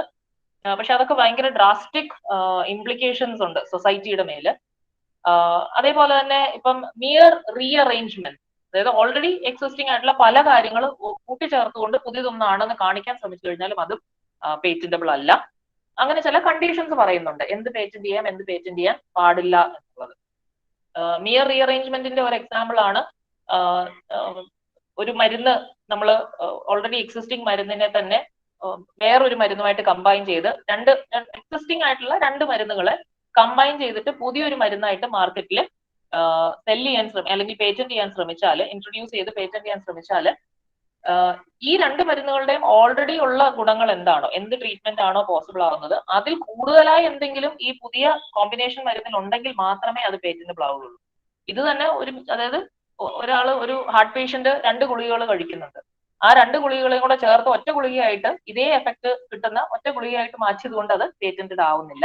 പകരം ഈ പുതുതായി ഉണ്ടാക്കിയ ഗുളിക ഈ 2 ഇതിനെക്കാട്ടിൽ കൂടുതലായി എന്തെങ്കിലും കൂടെ എഫക്ട് ഉണ്ടാക്കുന്ന ട്രീറ്റ്മെന്റ് പോയിന്റ് ഓഫ് വ്യൂ ഉണ്ടാക്കുന്നതാണെങ്കിൽ പ്രോബബ്ലി പേറ്റന്റ് ചെയ്യപ്പെടും. അപ്പൊ മിയർ റീഅറേഞ്ച്മെന്റ്സ് സാധ്യമല്ല എന്നുള്ളത്. അതേപോലെ തന്നെ നമ്മൾ റോഡ് സൈഡിലൊക്കെ ഈ ചില ബുക്സ് വിൽക്കുന്നത് കാണാം. അവിടെ നിന്ന് ഇവിടെ നിന്ന് എല്ലാം PSCയുടെ ഒക്കെ ക്വസ്റ്റ്യൻ പേപ്പേഴ്സ് എന്ന് പറഞ്ഞിട്ട് കുറെ ക്വസ്റ്റ്യൻ പേപ്പേഴ്സ് കമ്പൈൽ ചെയ്തിട്ടുള്ളത്. അതിന്റെ മേലുള്ള അവകാശങ്ങളിൽ കുറെ തർക്കം നിലനിൽക്കുന്നതാണ്. പക്ഷെ ഒരു ലേറ്റസ്റ്റ് എന്താണെന്ന് വെച്ച് കഴിഞ്ഞാൽ അങ്ങനത്തെ ഒരു ഡേറ്റാബേസ് ഉണ്ടാക്കുമ്പം അതൊരു പുതിയ നോളജ് അത് വായിക്കുന്ന ആളിന് കിട്ടുന്നുണ്ടെങ്കിൽ it can be given copyright എന്നുള്ള, it has to be brought under the purview of copyright എന്നുള്ളതാണ് പുതിയൊരു ഇത്. അത് കൂടുതൽ പ്രോപ്പർട്ടി വൽക്കരിക്കപ്പെടുകയാണ് എന്നുള്ളതാണ് അതിന്റെ ഒരു എന്താ പറയുന്നത് ഒരു ജിസ്റ്റ് എന്ന് പറയുന്നത്. Now, how does one get a patent? You get it from the patent office. You apply through a patent office. Patent ഏജന്റുമാരുണ്ട്. നമുക്ക് അതിന്റെ ഒരു ലാംഗ്വേജും അതിന്റെ രീതികളും അറിയണമെന്നില്ല. അതുകൊണ്ട് പേറ്റന്റ് ഏജന്റ്സ് ഉണ്ട്. പേറ്റന്റ് ഏജന്റ്സ് വഴിയാണ് നമ്മൾ പേറ്റന്റ് അപ്ലൈ ചെയ്യുന്നത്. ഇന്ത്യയിൽ പേറ്റന്റ് ഓഫീസ് ഉണ്ട്. And the patent office comes under the office of the controller general of patents, designs and trade marks, under Department of Promotion of Industry and Internal Trade, Ministry of Commerce and Industry. Ministry of Commerce and Industryയുടെ കീഴിലുള്ള patent office, office of the controller general of patents, designs and trade marks എന്നാണ് ഓമന പേരിൽ patent office എന്ന് അറിയപ്പെടുന്നത്. എല്ലാ രാജ്യങ്ങളിലും ഇതുപോലെ patent offices ഉണ്ടാകും. ആ പേറ്റന്റ് ഓഫീസിൽ ആ രാജ്യത്തെ സിറ്റിസൺസിനും മറ്റു രാജ്യങ്ങളിലെ ആൾക്കാർക്കും അപ്ലൈ ചെയ്യാം. ഇപ്പൊ മൾട്ടിനാഷണൽ കമ്പനികളാണെങ്കിൽ നമ്മുടെ നാട്ടിലാണ് ആ പ്രൊഡക്റ്റ് കൂടുതലായിട്ട് സെല് ചെയ്യാൻ അവർ ഉദ്ദേശിക്കുന്നതെങ്കിൽ നമ്മുടെ നാട്ടിൽ അത് പേറ്റന്റിന് അപ്ലൈ ചെയ്യും. അതല്ലെങ്കിൽ ഇന്റർനാഷണലി പേറ്റന്റ് അപ്ലൈ ചെയ്യാനുള്ള പേറ്റന്റ് ട്രീറ്റി അനുസരിച്ച് ഇന്റർനാഷണലി അപ്ലൈ ചെയ്യാനുള്ള പോസിബിലിറ്റി ഉണ്ട്. പക്ഷെ അപ്പൊ ഇന്റർനാഷണൽ ആയിരിക്കും അത് ചെക്ക് ചെയ്യപ്പെടുന്നത്. ഇത് മറ്റാരെങ്കിലും പേറ്റന്റ് ചെയ്തിട്ടുണ്ടോ എന്നുള്ളതൊക്കെ ഇന്റർനാഷണലി ചെക്ക് ചെയ്യപ്പെടുമ്പോൾ കുറെ കൂടെ കാലതാമസം എടുക്കും. അത് കിട്ടാനുള്ള സാധ്യതകൾ പരിമിതമായിരിക്കും. പകരം കമ്പനികളൊക്കെ ചെയ്യുന്നത് ഓരോ രാജ്യങ്ങളിലും അവരെവിടെയൊക്കെ ഇത് സെല് ചെയ്യാൻ ഉദ്ദേശിക്കുന്നോ ബെനിഫിറ്റ് ചെയ്യാൻ ഉദ്ദേശിക്കുന്നോ അവിടെയൊക്കെ പേറ്റന്റ് അപ്ലൈ ചെയ്യും. അതേപോലെ തന്നെ അവിടെയുള്ള ഇൻഡിജിനസ് ആയിട്ടുള്ള സിറ്റിസൺസും അപ്ലൈ ചെയ്യും. അതിപ്പം ഞാനാകാം, നിങ്ങളാകാം, ലാബുകളിലൊക്കെ നമ്മുടെ അധ്യാപകർ കോളേജുകളിലും സ്കൂളുകളിലും ഒക്കെ വർക്ക് ചെയ്യുന്നവരാകാം, യൂണിവേഴ്സിറ്റി റിസർച്ചേഴ്സ് ആവാം, അല്ലെങ്കിൽ കമ്പനികളാകാം. ആർക്ക് വേണമെങ്കിലും ഇൻഡിവിജ്വൽ ആയിട്ടോ ഗ്രൂപ്പായിട്ടോ അല്ലെങ്കിൽ ഒരു കമ്പനി ആയിട്ടോ ഒക്കെ തന്നെ പേറ്റന്റിന് വേണ്ടി അപ്ലൈ ചെയ്യാം. ഈ ആപ്ലിക്കേഷൻ ഒരു 18 മാസം മുതൽ ഒരു 2 വർഷം വരെ, അല്ലെങ്കിൽ 4 വർഷം വരെയൊക്കെ സമയം എടുക്കാൻ സാധ്യതയുണ്ട് ഇത് കിട്ടാനായിട്ട്. പക്ഷെ അതൊരു വലിയൊരു നീണ്ട കാലാവധിയാണ്. അത് പേറ്റന്റ് ഓഫീസേഴ്സ് പരമാവധി ഇത് സെർച്ച് ചെയ്തിട്ട് പേറ്റന്റബിലിറ്റി ഈ കണ്ടീഷൻസ് ഫുൾഫിൽ ചെയ്യുന്നുണ്ടോ എന്നുള്ളത് കൺഫേം ചെയ്യാൻ വേണ്ടിയാണ് ഇത്രയധികം സമയം എടുക്കുന്നത്. കാരണം അത്രയധികം ആപ്ലിക്കേഷൻസ് ചെല്ലാറുണ്ട്. വർഷം 1 ലക്ഷത്തിനടുത്ത് പേറ്റന്റ് ആപ്ലിക്കേഷൻസ് ഇന്ത്യയിൽ തന്നെ ഉണ്ട്. അതിലൊരു 20,000 ഒക്കെയാണ് ഒരു വർഷം മാക്സിമം പേറ്റന്റ്സ് അനുവദിക്കപ്പെടുന്നത്. 1 ലക്ഷത്തിന് മേലെ ഉണ്ടാവും. അപ്പൊ ഇതെല്ലാം സെർച്ച് ചെയ്ത് പോകാനുള്ള സമയപരിമിതിയാണ് ഈ ഒരു പ്രശ്നം വരുന്നത്. പക്ഷെ ഇപ്പോ പേറ്റന്റ് ഓഫീസേഴ്സ് ട്രൈ ചെയ്യുന്നത് ഈ ഇന്നോവേഷനെ എൻകറേജ് ചെയ്യാൻ വേണ്ടിയിട്ട് 24 മുതൽ 30 മാസത്തിനുള്ളിൽ പേറ്റന്റ് ആപ്ലിക്കേഷനിൽ ഒരു തീർപ്പ് ഉണ്ടാക്കണം എന്നുള്ളതാണ്. ആ പ്രോസസ്സ് കുറേ ഉണ്ട്. ഒബ്ജക്ഷൻസ് ഒക്കെ, മറ്റുള്ളവർക്ക് ഒബ്ജക്ഷൻ ഒക്കെ ഫയൽ ചെയ്യാം, അവർക്ക് ഓപ്പോസിഷൻസ് ഫയൽ ചെയ്യാം. അതായത് എനിക്കിപ്പം നിങ്ങൾ ആരെങ്കിലും ഒരു സംഭവം പേറ്റന്റ് ചെയ്യാൻ അപ്ലൈ ചെയ്തിട്ടുണ്ടെങ്കിൽ അതേ ഫീൽഡിൽ വർക്ക് ചെയ്യുന്ന ഒരു കോമ്പറ്റീറ്റർ ആണ് ഞാനെങ്കിൽ എനിക്ക് ആ ഇൻഫർമേഷൻ, കാരണം അത് പേറ്റന്റിന് അപ്ലൈ ചെയ്ത് കഴിഞ്ഞാൽ പിന്നെ അത് നമുക്ക് ഡിസ്ക്ലോസ് ചെയ്യാം എന്നുള്ള ഒരു കണ്ടീഷൻ ഉണ്ട്. അതായത് നമുക്കൊരു പബ്ലിക്കേഷൻ ആക്കി മാറ്റാം. പേറ്റന്റ് അപ്ലൈ ചെയ്തതിന് ശേഷം അതിനകത്ത് പറയുന്ന എന്താണോ കണ്ടെത്തൽ അതൊരു പബ്ലിക്കേഷൻ ആയിട്ട് കൊണ്ടുവരാം. അപ്പൊ നാച്ചുറലി കോമ്പറ്റീറ്റേഴ്സ് അതിനെക്കുറിച്ച് അറിയും. അവർക്ക് വേണമെങ്കിൽ അതിനെ ചലഞ്ച് ചെയ്യാം. അത് ചിലപ്പം ന്യായമായ ചാലഞ്ച് ആയിരിക്കും, ചിലപ്പം വ്യാജമായിരിക്കും. അങ്ങനെയൊക്കെ വരുമ്പോഴാണ്, അതൊക്കെ തീർപ്പ് കൽപ്പിക്കുമ്പോഴാണ് ഡിലേ വരുന്നത്. ബട്ട് ഇപ്പൊ പുതിയതായി വന്നിരിക്കുന്ന മറ്റൊരു ഇതെന്ന് പറയുന്നത് പ്രൊവിഷണൽ ആപ്ലിക്കേഷൻ ആണ്. അതായത് ഞാൻ വരുന്ന ഒരു വർഷത്തിനുള്ളിൽ ഗംഭീരമായിട്ടുള്ള ഒരു ഇൻവെൻഷൻ നടത്തും എന്ന് എനിക്ക് ഉറപ്പുണ്ടെങ്കിൽ, ആസ് എ റിസർച്ചർ എനിക്ക് ഉറപ്പുണ്ടെങ്കിൽ ഞാൻ പേറ്റന്റ് മുൻകൂറായിട്ട് പ്രൊവിഷണൽ ആയിട്ട് ഫയൽ ചെയ്യാം, പേറ്റന്റ് ആപ്ലിക്കേഷൻ ഫയൽ ചെയ്യും. പക്ഷെ വിത്തിൻ 12 months ഈ ഫൈനൽ പ്രൊഡക്റ്റ് എന്താണെന്നുള്ളത് റിവീൽ ചെയ്യാൻ എനിക്ക് സാധിക്കണം, അല്ലെങ്കിൽ അത് പ്രൊഡ്യൂസ് ചെയ്തിട്ടുണ്ടാവണം എന്നുള്ളതാണ്. ഇല്ലെങ്കിൽ അത് ലാപ്സ് ആയി പോകും. ഇതിന്റെ ഗുണം എന്താന്ന് വെച്ചാൽ കൂടുതൽ കൂടുതൽ കോമ്പറ്റീഷൻ എലിമിനേറ്റ് ചെയ്യാനാണ്. അതായത് ഈ ഐഡിയ തലയിൽ സ്പാർക്ക് ചെയ്തപ്പോൾ തന്നെ എനിക്ക് കോൺഫിഡൻസ് ഉണ്ട് 12 മാസത്തിനുള്ളിൽ എനിക്കത് പ്രൊഡക്റ്റ് ആക്കി മാറ്റാം. ഞാൻ ആപ്ലിക്കേഷൻ ഫയൽ ചെയ്യാം. ആപ്ലിക്കേഷൻ ഫയൽ ചെയ്ത് കഴിഞ്ഞാൽ പിന്നെ ഇനി ആരുടെ തലയിൽ ഈ ഐഡിയ വന്നെന്ന് പറഞ്ഞാലും, ആരിതിനെ പ്രൊഡക്റ്റ് ആക്കി മാറ്റി അപ്ലൈ ചെയ്തെന്ന് പറഞ്ഞാലും ആ ആപ്ലിക്കേഷൻസ് എല്ലാം പ്രൊജക്റ്റഡ് ആവും.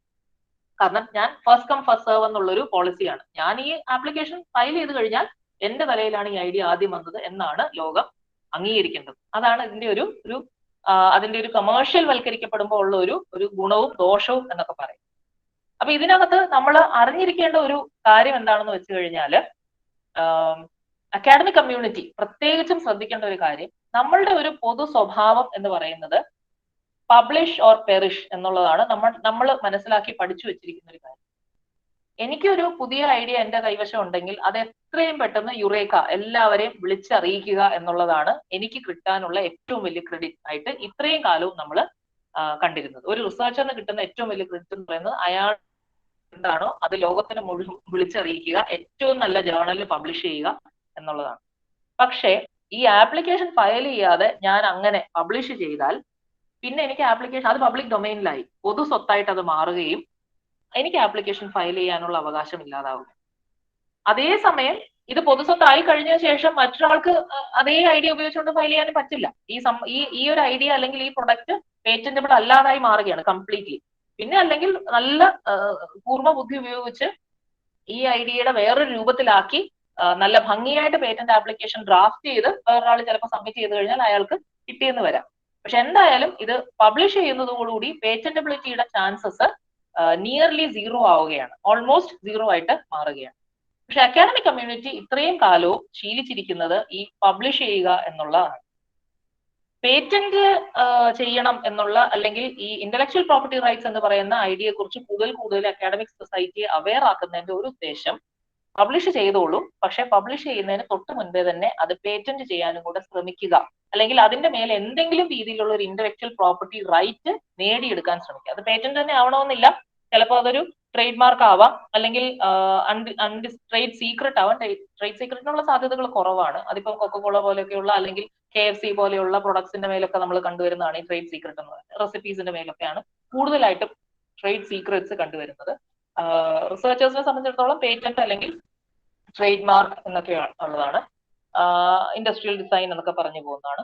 പക്ഷെ അത് അപ്ലൈ ചെയ്യുക, അതിനുശേഷം ഡിസ്ക്ലോസ് ചെയ്യുക എന്നുള്ള ഒരു പ്രാക്ടീസ് കൊണ്ടുവരാൻ വേണ്ടിയിട്ടാണ് ഈ ഇന്റലക്ച്വൽ പ്രോപ്പർട്ടി റൈറ്റ്സിനെ കുറിച്ചുള്ള അവയർനെസ് പ്രോഗ്രാംസ്, ക്ലാസ്സസ് ഒക്കെ നടത്തുന്നതിന്റെ ഒരു ഉദ്ദേശം. സോ ദാറ്റ് മാർക്കറ്റുമായിട്ട് ഇന്നോവേഷൻസിനെ കണക്ട് ചെയ്യുക, അല്ലെങ്കിൽ ടെക്നോളജിയെ, നോളജിനെ മാർക്കറ്റുമായിട്ട് കൃത്യമായി മാർക്കറ്റിൽ എത്തിച്ചുകൊണ്ട് നമ്മൾ വളരുക എന്നുള്ളത്. ഗുണമാണോ ദോഷമാണോ എന്നുള്ള അഗെയിൻ ചോദ്യമാണ്. പക്ഷെ എന്തും നമ്മളുടെ എല്ലാ സൃഷ്ടികളും നോളജ് എക്കോണമിയിൽ, നോളജ് സൊസൈറ്റിയിൽ നമ്മൾ ഉണ്ടാക്കുന്ന, ഉൽപ്പാദിപ്പിക്കുന്ന എല്ലാ പുതിയതും ആദ്യം മാർക്കറ്റിൽ എത്തിക്കുക, അതിനുശേഷം അതിന്റെ മറ്റ് ലോറൽസ് അല്ലെങ്കിൽ ഓണർ നേടാൻ ശ്രമിക്കുക എന്നുള്ളത്. ഇതിന് അക്കാഡമിക് കമ്മ്യൂണിറ്റി ആ ശീലം ഉണ്ടാക്കുക എന്നുള്ളതാണ്. പക്ഷെ നമ്മൾ എന്താ പറയുന്നത്, ചില സമയത്ത് ഞാൻ ഈ പറഞ്ഞതുപോലെ അവയർനെസിന്റെ ഒരു പ്രശ്നമുണ്ട്. രണ്ട്, പബ്ലിഷ് ചെയ്യുക എന്നുള്ള ഒരു ത്വര കൂടുതലാണ് അക്കാഡമിക് കമ്മ്യൂണിറ്റിയിൽ, അല്ലെങ്കിൽ അത് തന്നെയാണ് നമ്മുടെ ഏറ്റവും പ്രധാനപ്പെട്ട എയിം എന്ന് പറയുന്നത്.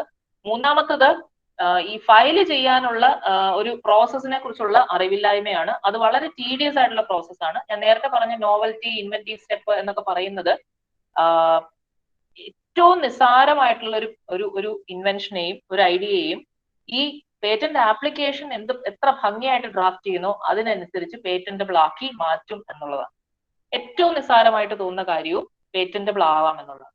സേഫ്റ്റി പിൻ അല്ലെങ്കിൽ നമ്മളുടെ പേപ്പർ ക്ലിപ്പ്, ഇതൊക്കെ എത്രയോ കാലം മുമ്പേ തന്നെ 1800s തന്നെ പേറ്റന്റഡ് ആയിരുന്നു. ഏറ്റവും നിസ്സാരമായിട്ട് നമുക്ക് ഇന്ന് തോന്നുന്ന കാര്യങ്ങളാണ് പണ്ടേ പേറ്റന്റഡ് ആയിരുന്ന വസ്തുക്കളാണ് ഈ പറയുന്ന നമ്മൾ ഇന്ന് ഉപയോഗിക്കുന്ന സേഫ്റ്റി പിന്നും അല്ലെങ്കിൽ പേപ്പർ ക്ലിപ്പും. ഇന്നും പേപ്പർ ക്ലിപ്പിന് ഇപ്പോഴും പേറ്റന്റ് നിലനിൽക്കുന്നുണ്ട്. കാരണം അതിന്റെ മോഡിഫൈഡ് വേർഷൻ അതിനെ മാറ്റം വരുത്തി, അതായത് എത്ര പേപ്പർ ആണോ അതിനകത്തേക്ക് ഇൻസേർട്ട് ചെയ്യുന്നത് അതിനനുസരിച്ച് ഇതിനെ എക്സ്പാൻഡ് ചെയ്യാൻ പറ്റുന്ന paper clip.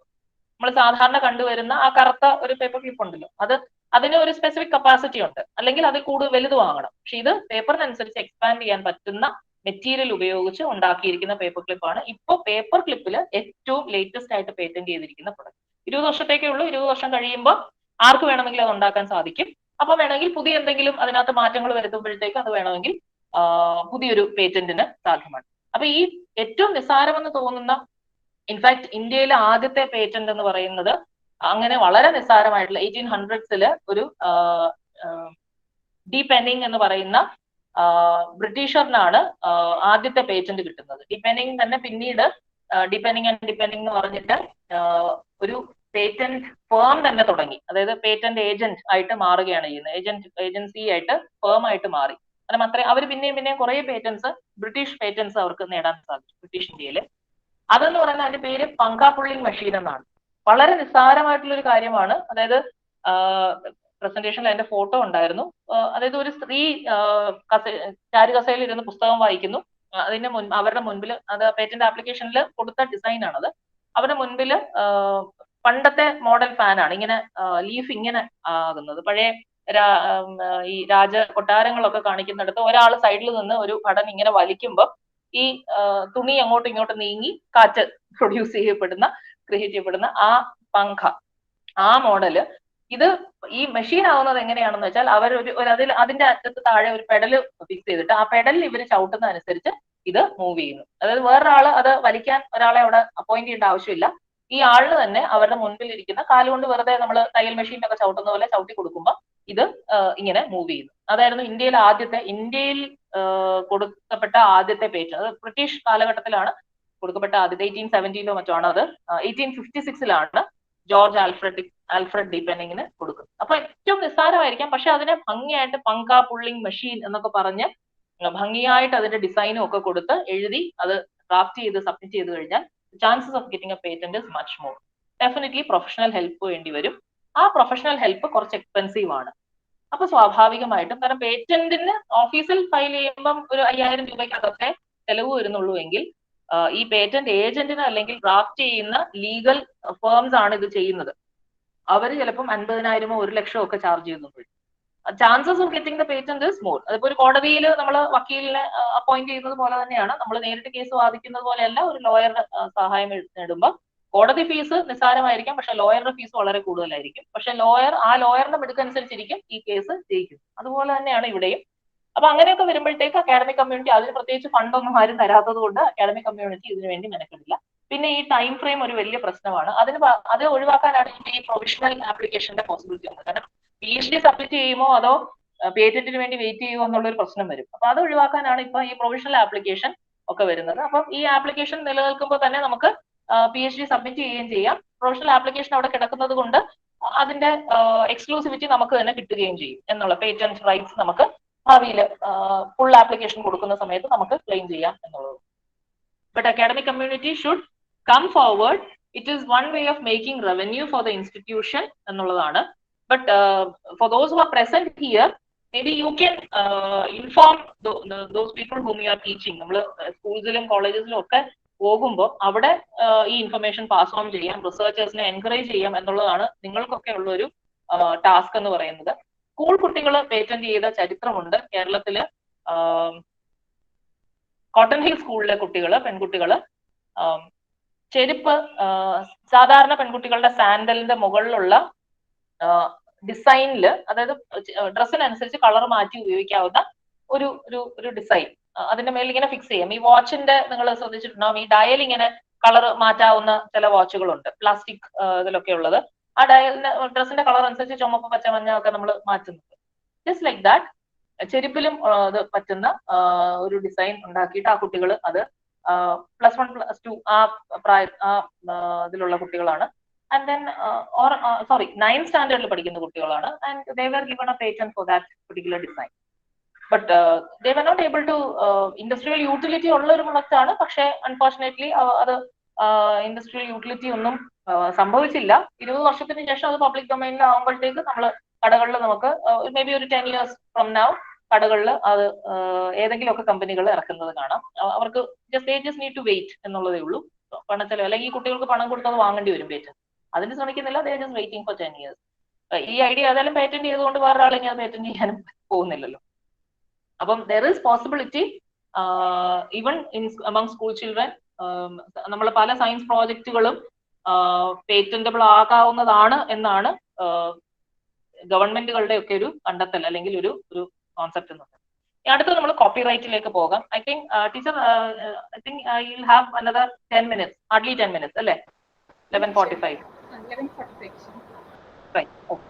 So now the next thing is copyright. Copyright is the exclusive and assignable legal right given to the originator for a fixed number of years to print, publish, perform, film or record literary, artistic or musical expression.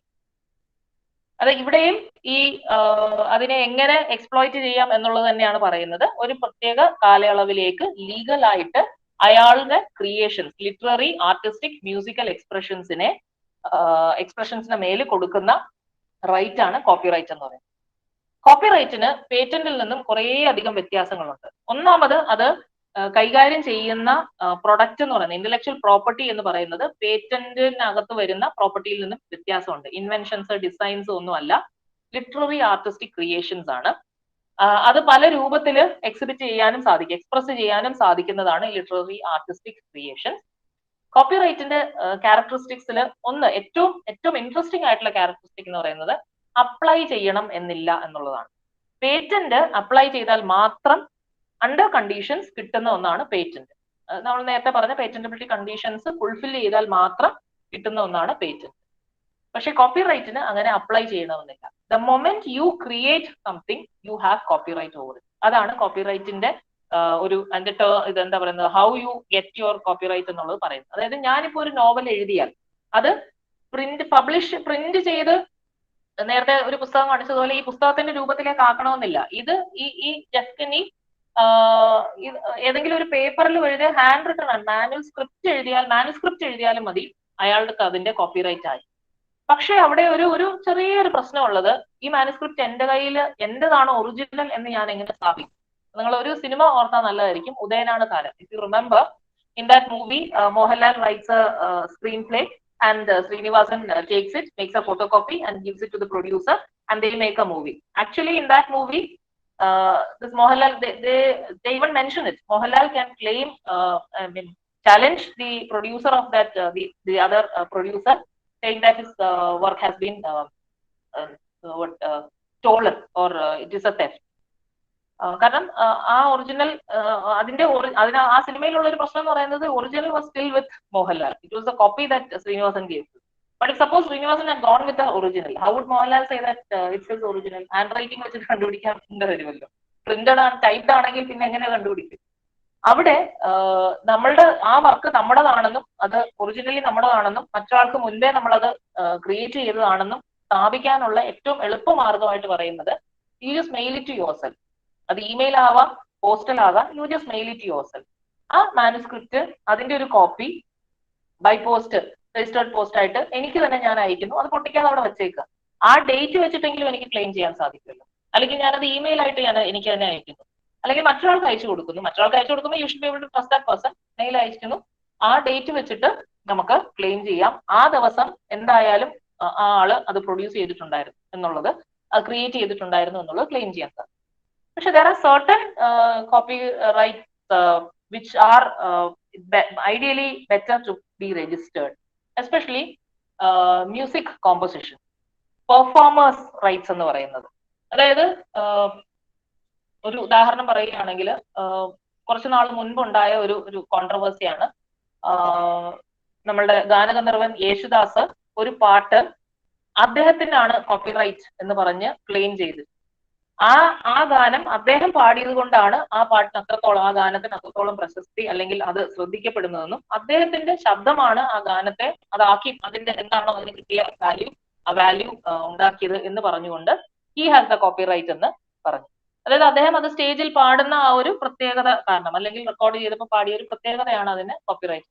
പക്ഷെ അവിടെ actual right എന്ന് പറയുന്നത് ഒന്നുകിൽ ആ recording സ്റ്റുഡിയോയ്ക്കായിരിക്കും, അതല്ലെങ്കിൽ അതിന്റെ music കമ്പോസർക്കായിരിക്കും actual right ഉണ്ടാവുക. ഇത് ഇവർക്ക് ആർക്ക് വേണമെങ്കിലും അങ്ങോട്ടും ഇങ്ങോട്ടും കൊടുക്കാം, അല്ലെങ്കിൽ ഫിലിമിന്റെ പ്രൊഡ്യൂസർക്കും കൊടുക്കാം. പക്ഷെ ഇവിടെ ആർക്കെങ്കിലും ആയിരിക്കും അതിന്റെ റൈറ്റ് വരുന്നത്. പെർഫോം ചെയ്ത ആളിന്, ആ സിംഗറിന് റൈറ്റ് കിട്ടണമെന്നില്ല. പക്ഷേ മ്യൂസിക്കൽ ബാൻഡ്സിന്റെ പെർഫോമൻസ്, ഇപ്പം തൈക്കുടം ബ്രിഡ്ജ് എന്നൊക്കെ പറയുന്ന മ്യൂസിക്കൽ ബാൻഡ് അവര് ഓൾറെഡി എക്സിസ്റ്റിംഗ് പാട്ടുകളായിരിക്കാം, പക്ഷെ അവരൊരു പ്രത്യേക രീതിയിലാണ് അവർ സ്റ്റേജിൽ അത് പെർഫോം ചെയ്യുന്നത്. അങ്ങനെ അവർ പ്രത്യേക രീതിയിൽ പെർഫോം ചെയ്യുന്നത് ആ പാട്ടിനെ കുറെ കൂടെ അതിന്റെ വാല്യൂ ഹൈറ്റൻ ചെയ്യുകയാണ്. ആ പെർഫോമൻസ് അതായത് അവർ ഇടുന്ന വേഷം, യു വുഡ് ഹാവ് നോട്ടിസ്ഡ് എല്ലാ മ്യൂസിക്കൽ ബാൻഡിനും അവരുടേതായ ചില യുണീക്ക് USPs ഉണ്ടാവും, യുണീക്ക് ചില ഫീച്ചേഴ്സ് ഉണ്ടാവും. ആ മ്യൂസിക്കൽ ബാൻഡിനെ അട്രാക്റ്റീവ് ആക്കുകയും ഈ പാട്ട് റേഡിയോയിലോ അല്ലെങ്കിൽ നമ്മൾ ഏതെങ്കിലും ഒരു CD വാങ്ങി കേൾക്കുന്നതിന് പകരം ഈ മ്യൂസിക്കൽ ബാൻഡ് പെർഫോം ചെയ്ത് കേൾക്കാൻ നമ്മൾ ഇഷ്ടപ്പെടുന്ന എന്തെങ്കിലുമൊക്കെ കാര്യങ്ങളാണ്. ഇപ്പൊ ബ്രിട്നി സ്പിയേഴ്സ് ആയാലും മറ്റേ I am very bad at names, ആരായാലും ഇപ്പൊ റിമി ടോമി ആയാലും ഒരു സാധാരണ പാട്ട് അവരൊരു സ്റ്റേജിൽ ഒരു ഇത് പാടുമ്പോൾ അവർക്ക് കിട്ടുന്ന പെർഫോമർ റൈറ്റ്, ആ പെർഫോമൻസ് റൈറ്റ് സ്പെസിഫിക് ആയിട്ട് കോപ്പിറൈറ്റ് ഓഫീസിൽ രജിസ്റ്റർ ചെയ്യാം. which means that another person may not be able to perform it like she or he does. അതേ എന്താ പറയുക അലങ്കാരങ്ങൾ ഉപയോഗിച്ചുകൊണ്ട്, ആട്രിബ്യൂട്ട്സ് ഉപയോഗിച്ചുകൊണ്ട്, പ്രോപ്പർട്ടീസ് ഉപയോഗിച്ചുകൊണ്ട് വേറൊരാൾക്ക് പെർഫോം ചെയ്യാൻ പറ്റില്ല എന്നുള്ളത്. ഇവർക്ക് അങ്ങനെ ചെയ്യണമെങ്കിൽ, അതായത് ഏറ്റവും സിമ്പിൾ ആയിട്ട് പറഞ്ഞാൽ, നമ്മൾ കോളേജിൽ ഒരു പരിപാടിക്ക് നമ്മൾ ആ പാട്ട് പാടുകയാണെങ്കിൽ ഇത് ഓൾറെഡി രജിസ്റ്റേർഡ് ആണെങ്കിൽ it is actually copyright violation. പക്ഷെ ആരും അത് അത്രത്തോളം ഒന്നും, കാരണം അതിനകത്ത് സാമ്പത്തിക ലാഭമൊന്നും കോളേജിലെ ഒരു പരിപാടി, ആർട്സ് പരിപാടിക്ക് പാടുമ്പോൾ ഇല്ലാത്തത് കൊണ്ട് ആരും അത് ചലഞ്ച് ചെയ്യാത്തതാണ്. പക്ഷെ പണപ്പിരിവ് നടത്തി ടിക്കറ്റ് വെച്ചിട്ടാണ് പരിപാടി നടത്തുന്നതെങ്കിൽ അത് ഓൾറെഡി അവർ രജിസ്റ്റർ ചെയ്തിട്ടുണ്ടെങ്കിൽ അവർക്ക് നമ്മളുടെ മേല് കേസ് ഫയൽ ചെയ്യാം. കാരണം അവിടെ രജിസ്റ്റർ ചെയ്തിരിക്കുന്നതനുസരിച്ച് നമുക്കിവിടെ അങ്ങനെ അവരിൽ നിന്ന് പണം അടച്ച് ലൈസൻസ് വാങ്ങിയതിന് ശേഷമേ പാടും. TV നമ്മൾ മ്യൂസിക് ചാനലുകളിൽ കാണിക്കുന്ന എല്ലാ പാട്ടുകളും എല്ലാ റെക്കോർഡ്സും അവര് ഇതേപോലെ തന്നെ ഓൾറെഡി രജിസ്റ്റർ ചെയ്തിട്ടുള്ളതാണെങ്കിൽ ലൈസൻസ് ഫീസ് കൊടുത്ത് വാങ്ങിയാണ് ഈ ഇത് നമുക്ക് കാണിച്ചു തരുന്നത്. അത് നമ്മള് എന്താ പറയുന്നത് TV റെക്കോർഡ് ചെയ്തിട്ടോ അല്ലെങ്കിൽ ഫോൺ ഉപയോഗിച്ച് അല്ലെങ്കിൽ ക്യാമറ ഉപയോഗിച്ച് റെക്കോർഡ് ചെയ്തിട്ട് നമ്മൾ യൂട്യൂബിലൊക്കെ ഇട്ട് കഴിഞ്ഞാൽ അത് പ്രശ്നമാണ് എന്നുള്ളതാണ് നമ്മൾ മനസ്സിലാക്കേണ്ടത്. അപ്പൊ കോപ്പിറൈറ്റ് ഇങ്ങനെ ഒരു വ്യത്യാസമുണ്ട് പേറ്റന്റിൽ നിന്ന്, അതിന്റെ രജിസ്ട്രേഷനുമായി ബന്ധപ്പെട്ട്. രണ്ടാമത്തേന്ന് പറഞ്ഞാൽ the term. Typically patent, as I said, is for 20 years, but copyright is for 60 years. And for authorship works, അതായത് കഥ, കവിത പോലെയുള്ള എഴുതുന്ന അങ്ങനത്തെ ഓഥർഷിപ്പ് വർക്കിന് ഓതേഴ്സ് ലൈഫ് പ്ലസ് 60 years ആണ്. അതായത് നോവലോ അല്ലെങ്കിൽ കവിതയോ ഒക്കെ ആണെങ്കിൽ അത് പബ്ലിഷ് ചെയ്ത് ആ ഓഥറിന്റെ മരണത്തിന് ശേഷം 60 വർഷം കൂടെ അതിന്റെ റോയൽറ്റി ആ ആളിന് അതിന്റെ ഫാമിലിക്ക് കിട്ടുന്ന രീതിയിലാണ് കോപ്പിറൈറ്റിന്റെ ടേം എന്ന് പറയുന്നത്.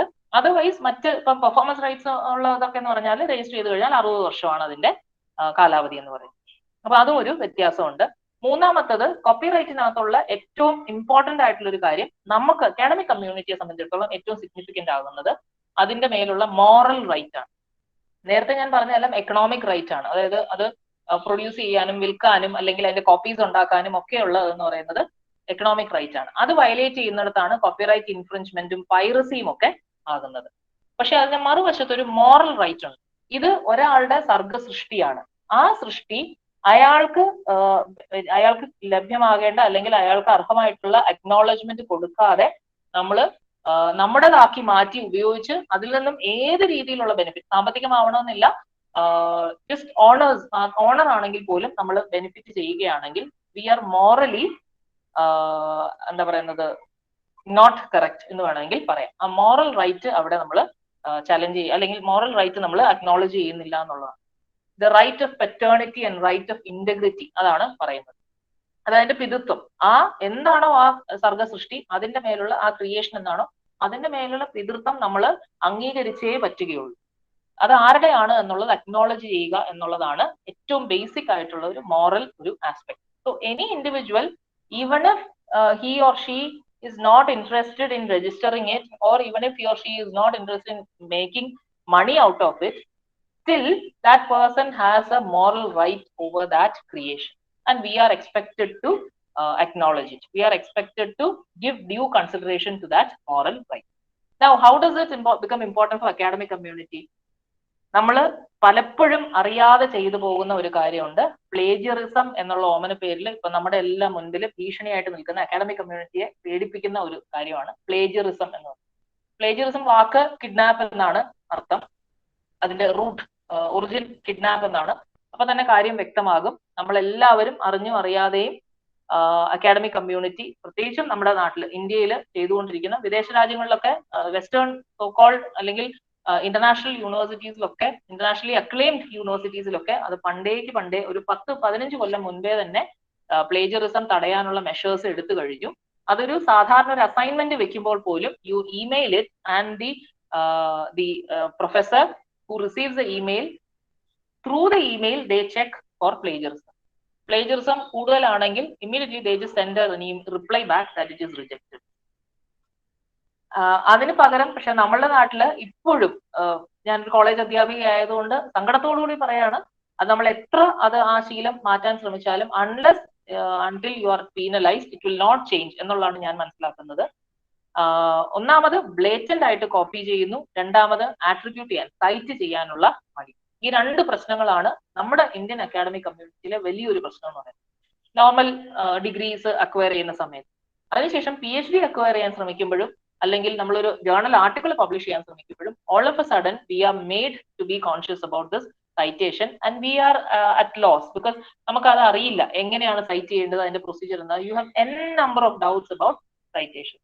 ഈ ഓൺലൈനായിട്ട് എത്രയോ പ്രോഗ്രാംസ് ഞാൻ ക്ലാസ്സസ് അറ്റൻഡ് ചെയ്തപ്പോൾ, FDPs ഇങ്ങനെ 1 week FDPs ഒക്കെ അറ്റൻഡ് ചെയ്യുമ്പോഴും, പ്രത്യേകിച്ചും ലൈബ്രറിയൻസിന്റെ പല ക്ലാസ്സസും ഇങ്ങനെ അറ്റൻഡ് ചെയ്യുമ്പോൾ കേട്ടുകൊണ്ടിരിക്കുന്നവർക്കുള്ള പാർട്ടിസിപ്പൻസിനുള്ള ഏറ്റവും കൂടുതൽ ഡൗട്ട് എങ്ങനെ സൈറ്റേഷൻസ് എങ്ങനെ കറക്റ്റ്, എങ്ങനെ സൈറ്റ് ചെയ്യണം എന്നുള്ളതാണ്.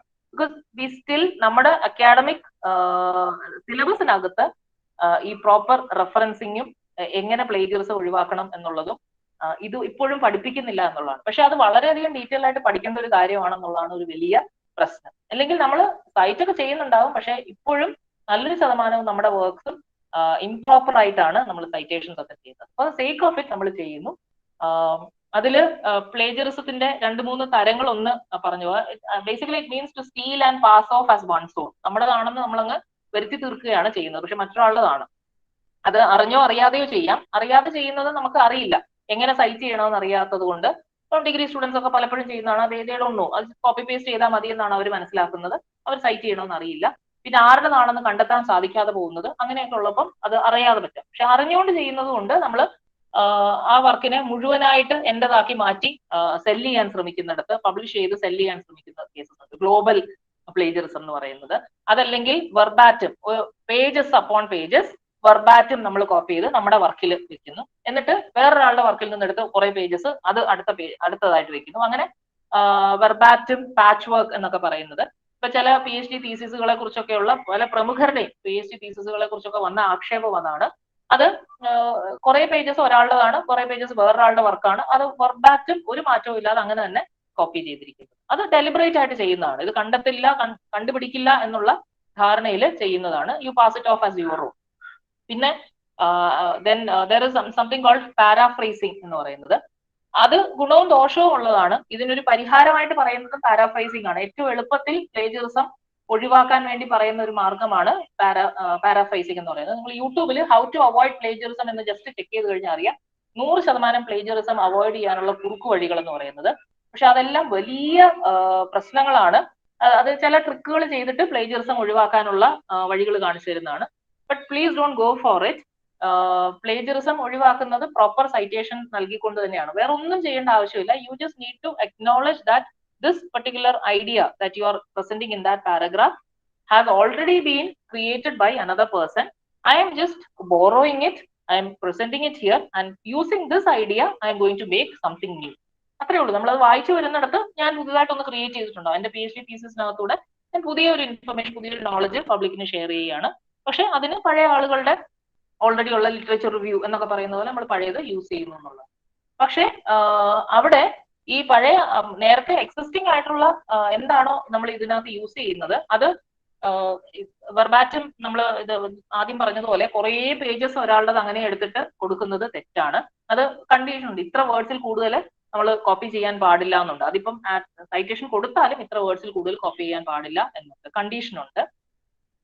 പിന്നെ അതിനെ റീറൈറ്റ് ചെയ്യുന്നതും വെറുതെ വാക്കുകൾ മാറ്റിയിട്ട് നല്ലൊരു തെസോറസ് തുറന്നു വെച്ചിട്ട് സിനോണിംസ് നോക്കി ആ വാക്കുകൾ മാറ്റി റീറൈറ്റ് ചെയ്യുന്നതും അതും ശരിയല്ല, അതും പ്ലേജറിസം തന്നെയാണ്. ബിക്കോസ് അത് സിമിലാരിറ്റി കണ്ടുപിടിക്കും. ടെക്നിക്കലി ഏറ്റവും പെർഫെക്റ്റ് ആയിട്ട് ചെയ്യേണ്ടത് മറ്റൊരാളുടെ ഒരു ആർട്ടിക്കിളോ അല്ലെങ്കിൽ ഒരു ബുക്കോ വായിച്ചതിന് ശേഷം അതിനെ സമ്മറൈസ് ചെയ്ത് നമ്മുടെ സ്വന്തം വാക്കിൽ എഴുതുക എന്ന് പറയുന്നതാണ്. അത് കുറച്ച് എഫേർട്ടുള്ള കാര്യമാണ്. പെട്ടെന്ന് നമ്മളൊരു വർക്ക് തട്ടിക്കൂട്ടി ചെയ്യാൻ ശ്രമിക്കുമ്പോൾ ഇറ്റ് ഇസ് നോട്ട് പോസിബിൾ. അപ്പോഴാണ് നമ്മൾ ആ കാണുന്ന നല്ല സെന്റൻസസ്, പിന്നെ നമ്മുടെ ലാംഗ്വേജ് സ്കില്ലൊക്കെ പ്രശ്നം ഉണ്ടെങ്കിൽ നല്ല നല്ല സെന്റൻസസ് ഒക്കെ കാണുമ്പോൾ അല്ലെങ്കിൽ ഫ്രേസസ് കാണുമ്പോൾ അതേപടി ഇവിടെ എഴുതും. പക്ഷേ ഒഫീഷ്യലി ഉപയോഗിക്കപ്പെടുന്ന പെയ്ഡ് സോഫ്റ്റ്വെയർസിൽ ഈ പ്ലേജറിസം ചെക്കേഴ്സിൽ ടേണിറ്റിനായാലും ഐതന്റിക്കേറ്റ് ആയാലും ഉർക്കുണ്ടിലായാലും ഒക്കെ തന്നെയും ഇതൊക്കെ സിമിലാരിറ്റി കണ്ടുപിടിക്കും. സിമിലാരിറ്റി കണ്ടുപിടിച്ചു കഴിഞ്ഞാൽ UGC 10-15% ഒക്കെയാണ് UGC പറയുന്നത്. ചില യൂണിവേഴ്സിറ്റീസ് 25% വരെ അനുവദിക്കുന്നുണ്ട്. MG യൂണിവേഴ്സിറ്റിയിലാണെങ്കിൽ 10% ആണെന്നാണ്, 10-15 ആണ്, 10 ആണെന്നാണ് മനസ്സിലാക്കുക, 15% MG യൂണിവേഴ്സിറ്റിയിൽ. അതിൽ കൂടുതൽ സിമിലാരിറ്റി ഒക്കെ ഉണ്ടെങ്കിൽ പ്രോബ്ലം ആണ്. It can be rejected. You may be asked to rewrite or you can be cut and write ആയിട്ട് റിജക്ട് ചെയ്യാനും സാധ്യത. That work can be rejected. or you may even be debarred from submitting anything for the next 3 years. അങ്ങനെയൊക്കെയുള്ള penalties possible ആണ്. Academic integrity നഷ്ടപ്പെടുന്നു എന്നുള്ള മാനക്കേട് മാത്രമല്ല, നമുക്ക് സാധ്യതകൾ, നമ്മുടെ ഓപ്പർച്യൂണിറ്റീസും നഷ്ടമാകാൻ സാധ്യതയാണ്. So what we should do is, as teachers or future teachers, you should encourage your students from school days to acknowledge another person's work. അതൊരു പ്രശ്നമല്ല. റെഫറൻസ് എഴുതാൻ ശീലിപ്പിക്കുക. ആ റെഫറൻസ് എഴുതി ശീലിച്ചാൽ മാത്രമേ നമ്മൾ ഒരു വർക്ക് വായിക്കുമ്പോഴത്തേക്ക് അത് ആരുടെയാണ്, ഏത് വർഷമാണ്, ഏത് പബ്ലിഷറാണ് എന്നൊക്കെ ഉള്ളത് ആ കുട്ടി ശ്രദ്ധിക്കാൻ പഠിക്കുകയുള്ളൂ. അപ്പൊ അത് ശീലിച്ചു കഴിഞ്ഞാൽ പിന്നെ സോഫ്റ്റ്വെയർസ് ഇഷ്ടം പോലെ അവൈലബിൾ ആണ്. കോളേജ് സ്റ്റുഡൻസിനെ സംബന്ധിച്ചിടത്തോളം അല്ലെങ്കിൽ PhD സ്കോളേഴ്സിനെ സംബന്ധിച്ചിടത്തോളം മെന്റലെയോ അല്ലെങ്കിൽ സൊട്ടേരോ പോലെയുള്ള ഈ സോഫ്റ്റ്വെയർസ് തന്നെ ഉപയോഗിച്ച് കഴിഞ്ഞാൽ വളരെ ഭംഗിയായിട്ട് ഏത് സ്റ്റൈൽ മാനുവലും നമുക്ക് ഫോളോ ചെയ്തിട്ട് റെഫറൻസിങ് ചെയ്യാൻ സാധിക്കും. പക്ഷെ ആ ഒരു ആപ്റ്റിറ്റ്യൂഡ് ക്രിയേറ്റ് ചെയ്യണം, അല്ലെങ്കിൽ ആറ്റിറ്റ്യൂഡ് ക്രിയേറ്റ് ചെയ്യുക എന്ന് പറയുന്നത് വളരെ ഇമ്പോർട്ടൻ്റ് ആണ്. അതർവൈസ് പാരാഫ്രൈസിങ്ങും പ്രോബ്ലം ആയിട്ട് മാറും. അത് കൂടുതൽ സ്ട്രിക്റ്റ് ആവുന്നിടത്ത് പാരാഫ്രൈസിങ്ങും നമുക്ക് പിടിച്ചു നിൽക്കാൻ സാധിക്കില്ല. പാരാഫ്രൈസിങ്ങും പ്ലേജറിസം ആയിട്ട് തന്നെ. പിന്നെ സെൽഫ് പ്ലേജറിസം എന്ന് പറയുന്നത് കൊണ്ട് നമ്മൾ ഓൾറെഡി പബ്ലിഷ് ചെയ്ത വർക്കിന്റെ ഒരു ഭാഗം എടുത്ത് വേറൊരു അതിന്റെ ഇൻട്രൊഡക്ഷനും ഇതൊക്കെ മാറ്റിയിട്ട് വീണ്ടും പബ്ലിഷ് ചെയ്യാൻ ശ്രമിച്ചാൽ അത് എന്റെ തന്നെയാണ്, പക്ഷെ ഞാൻ ഓൾറെഡി അത് പബ്ലിഷ് ചെയ്തിട്ടുണ്ടെങ്കിൽ പിന്നെ ഇത് പുതിയത് അതേ വേർഡ്സ് ഉപയോഗിച്ചുകൊണ്ട് ഞാൻ പുതിയതൊന്നും എഴുതി കഴിഞ്ഞാൽ it is self-plagiarism, which is also an issue. Now, UGC has also, last year UGC said that self-plagiarism will also not be allowed എന്നുള്ളത്. നമ്മൾ കുറെ പബ്ലിക്കേഷൻസ് ഉണ്ടാക്കാനുള്ള ഒരു താല്പര്യത്തിൽ PhD തീസിസിന്റെ ഓരോ ചാപ്റ്റേഴ്സ് മുറിച്ച് ഓരോ പബ്ലിക്കേഷൻ ഒക്കെ ഉണ്ടാക്കാൻ ശ്രമിക്കുമ്പോൾ അത് നമ്മൾ റീറൈറ്റ് ചെയ്ത് തന്നെ കൊടുക്കണം. ഇല്ലെങ്കിൽ തീസിസ് പബ്ലിക് ഡൊമൈനിൽ അത് ഏതാണ് നമ്മുടെ ശോധഗംഗയിലൊക്കെ അവൈലബിൾ ആയ സ്ഥിതിക്ക് നാച്ചുറലി അതിന്റെ കോപ്പീസ് മാത്രമാണ് ഇത്. അപ്പൊ അതെല്ലാം സെൽഫ് പ്ലേജറിസം ആയിട്ട് കണക്കാക്കുകയുള്ളൂ. ഇതിനൊന്നും മാർക്ക് കിട്ടില്ല. ഒന്നുകിൽ തീസിസിന് കിട്ടും, അല്ലെങ്കിൽ ഈ പറയുന്നതിന് കിട്ടും, അല്ലെങ്കിൽ ഇതെല്ലാം കൂടെ നമുക്ക് ക്ലെയിം ചെയ്യാൻ സാധിക്കുകയില്ല. അപ്പം people should be made aware, students should be made aware of it. ചില എക്സ്ക്ലൂഷൻസ് ഒക്കെ ഉണ്ട്. അത് ലൈബ്രറിയൻസിന് തീരുമാനിക്കാം നമ്മൾ ഈ സിമിലാരിറ്റി ചെക്ക് ചെയ്തതിനു ശേഷം. കാരണം അവോയ്ഡ് ചെയ്യാൻ പറ്റാത്ത ചില കോപ്പി ചെയ്യേണ്ട കാര്യങ്ങളുണ്ട്. ചില ടേംസ്, ചില ഡെഫിനിഷൻസ്, ചില പേരുകൾ ഒക്കെ കോപ്പി ചെയ്യേണ്ടി വരും. അവോയ്ഡ് ചെയ്യാൻ പറ്റില്ല. That is how it is. അത് ഒഴിവാക്കാൻ ലൈബ്രറിയൻസിന് സാധിക്കും. അങ്ങനെ സിമിലാരിറ്റി ഒക്കെ കുറയ്ക്കാൻ പറ്റും. പക്ഷെ അതർവൈസ് നമ്മളിത് ശീലിക്കണം. ഈവൻ നമ്മളൊരു പ്രസന്റേഷൻ ഉണ്ടാക്കുമ്പോൾ പോലും, എന്റെ പ്രസന്റേഷൻ ഞാനത് എക്സ്പ്ലെയിൻ ചെയ്തിട്ടുണ്ടായിരുന്നു, അത് പ്രസന്റേഷൻ ഉണ്ടാക്കുമ്പോൾ പോലും ഒരു ഫോട്ടോ നമ്മൾ കോപ്പി ചെയ്തിട്ട് നമ്മളൊരു PPT നമ്മൾ ഇൻസേർട്ട് ചെയ്യുമ്പോൾ പോലും അത് ഏത് വെബ്സൈറ്റിൽ നിന്ന് എടുത്തതാണെന്ന് നമ്മൾ അട്രിബ്യൂട്ട് ചെയ്യണം. നിങ്ങൾ ഗൂഗിൾ ഇമേജസ് സെർച്ച് ചെയ്യുമ്പോൾ ഒരു ഫോട്ടോ എടുത്തു കഴിഞ്ഞാൽ എന്റെ താഴെ സബ്ജക്ട് ടു കോപ്പിറൈറ്റ് എന്ന് കാണാൻ സാധിക്കും. Images are subject to copyright, which means അത് ആരാണോ അത് പോസ്റ്റ് ചെയ്തിരിക്കുന്നത്, അത് അല്ലെങ്കിൽ പബ്ലിഷ് ചെയ്തിരിക്കുന്നത്, നമ്മളത് ആ ഫോട്ടോസ് എടുത്ത് സാമ്പത്തിക ലാഭം ഉണ്ടാക്കുന്ന എന്തെങ്കിലും പ്രവൃത്തി ചെയ്തു കഴിഞ്ഞാൽ they can challenge, they can sue us. ചില കമ്പനീസ് ഈ ഫോട്ടോസ് വിൽക്കാൻ തന്നെ സ്റ്റോക്ക് ഫോട്ടോസ് വിൽക്കുന്ന കമ്പനികളുണ്ട്. ഓരോ ഫോട്ടോയ്ക്കും ഇത്ര $, എന്ന് പറഞ്ഞ് ചാർജ് ചെയ്ത് വിൽക്കുന്ന കമ്പനികളുണ്ട്. അപ്പൊ അവരുടെ ഫോട്ടോ നമ്മൾ തോന്നിയതുപോലെ നമ്മൾ ഡൗൺലോഡ് ചെയ്തിട്ട് use it for our presentation. They can, even if we don't make any financial benefit out of it, we are curtailing their chances of making money out of it. അപ്പൊ സ്വാഭാവികമായിട്ടും it's like stealing. So naturally they can sue. So next time when we take a photo, something, download it from the site, Google Images നോ എവിടെയെങ്കിലും സൈറ്റിൽ നിന്ന് എടുക്കുമ്പോൾ അതിന്റെ താഴെ ആ വെബ്സൈറ്റ് എന്താണെന്ന് കൊടുത്താൽ മാത്രം മതി. അങ്ങനെ കൊടുക്കുകയാണെങ്കിൽ അക്കാഡമിക് പർപ്പസിൽ യൂസ് ചെയ്യുന്നതാണെങ്കിൽ we are free from the issues of copyright because of fair use. Academic കമ്മ്യൂണിറ്റിക്ക് ഉള്ള ഒരു ലീവേ ആണ് ഫെയർ യൂസ് എന്ന് പറയുന്നത്. അതായത് for the purpose of imparting knowledge എന്നുള്ള മാത്രം ഉദ്ദേശത്തിൽ നമ്മൾ ഉപയോഗിക്കുന്നതാണ് എന്ന് നമുക്ക് തെളിയിക്കാൻ സാധിക്കും. അതായത് ഇപ്പം ഞാനിപ്പോ ഒരു PPT ഇവിടെ പ്രസന്റ് ചെയ്യുന്നത് ഈ നോളജ് ഇമ്പാർട്ട് ചെയ്യാൻ വേണ്ടിയിട്ടാണ്. അപ്പൊ ഞാൻ അക്നോളജ് ചെയ്തിട്ടുണ്ട് www ഇന്ന സൈറ്റിൽ നിന്നാണ് ഈ ഫോട്ടോ എടുത്തിരിക്കുന്നത് അല്ലെ പോസ്റ്റർ എടുത്തിരിക്കുന്നത് എന്ന് ഞാൻ അക്നോളജ് ചെയ്തു കഴിഞ്ഞാൽ അതിനപ്പുറത്തേക്ക് എനിക്ക് മറ്റ് ഇൻട്രസ്റ്റ് ഒന്നും ഇല്ല എന്നുള്ളത് വ്യക്തമാവുമ്പോൾ അത് ഫെയർ യൂസ് ആയിട്ട് കണക്കാക്കുകയും ചെയ്യും, അത് എന്നെ ഒഴിവാക്കുകയും ചെയ്യും. Otherwise they can sue me എന്നുള്ളതാണ്. So with this I'll conclude. That's the last thing that I wanted to say. Academic community needs to be cautious about or aware of intellectual property rights in two ways, especially with regard to two things: patents and copyright. Patent, we should be aware of it because of the opportunities that we have. If we are able to convert our creations or our ideas into patents before we publish it, there is a chance of or opportunity to benefit, financially benefit out of it. There is a chance. എല്ലാ പേറ്റന്റുകളും 20,000 patent ഒരു വർഷം കൊടുക്കുന്നതിൽ എല്ലാ പേറ്റന്റും ഒന്നും അതിലൊരു 1,500 ഒക്കെ ഉള്ളൂ ഇന്ത്യക്കാര് നേടുന്നത്.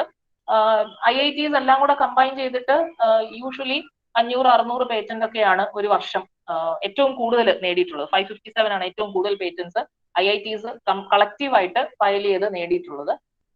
പക്ഷെ അതെല്ലാം ഒന്നും സാമ്പത്തിക, അതായത് മാർക്കറ്റിലേക്ക് എത്തണമെന്നൊന്നുമില്ല. ഇൻഡസ്ട്രിയൽ യൂട്ടിലിറ്റി ഉണ്ടാവും, മാർക്കറ്റ്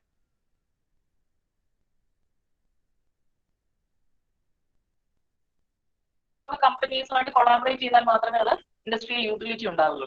ഇപ്പം ഗവൺമെന്റ് അപ്പൊ അതായത് ഇൻഡസ്ട്രിയൽ യൂട്ടിലിറ്റി ഉള്ള പേപ്പറിൽ മാത്രമല്ല ആക്ച്വൽ ഇൻഡസ്ട്രിയൽ യൂട്ടിലിറ്റി ഉള്ള പ്രൊഡക്ട്സ് തന്നെ യൂണിവേഴ്സിറ്റീസ് ഉണ്ടാക്കട്ടെ. അതായത് നമ്മളുടെ ബുദ്ധി ഏതായാലും റിസർച്ച് ചെയ്യുന്നുണ്ട്, ആ റിസർച്ചിനെ വിൽക്കാൻ പാകത്തിനുള്ള റിസർച്ച് തന്നെ ഫോക്കസ് ചെയ്യുക എന്നുള്ളത്.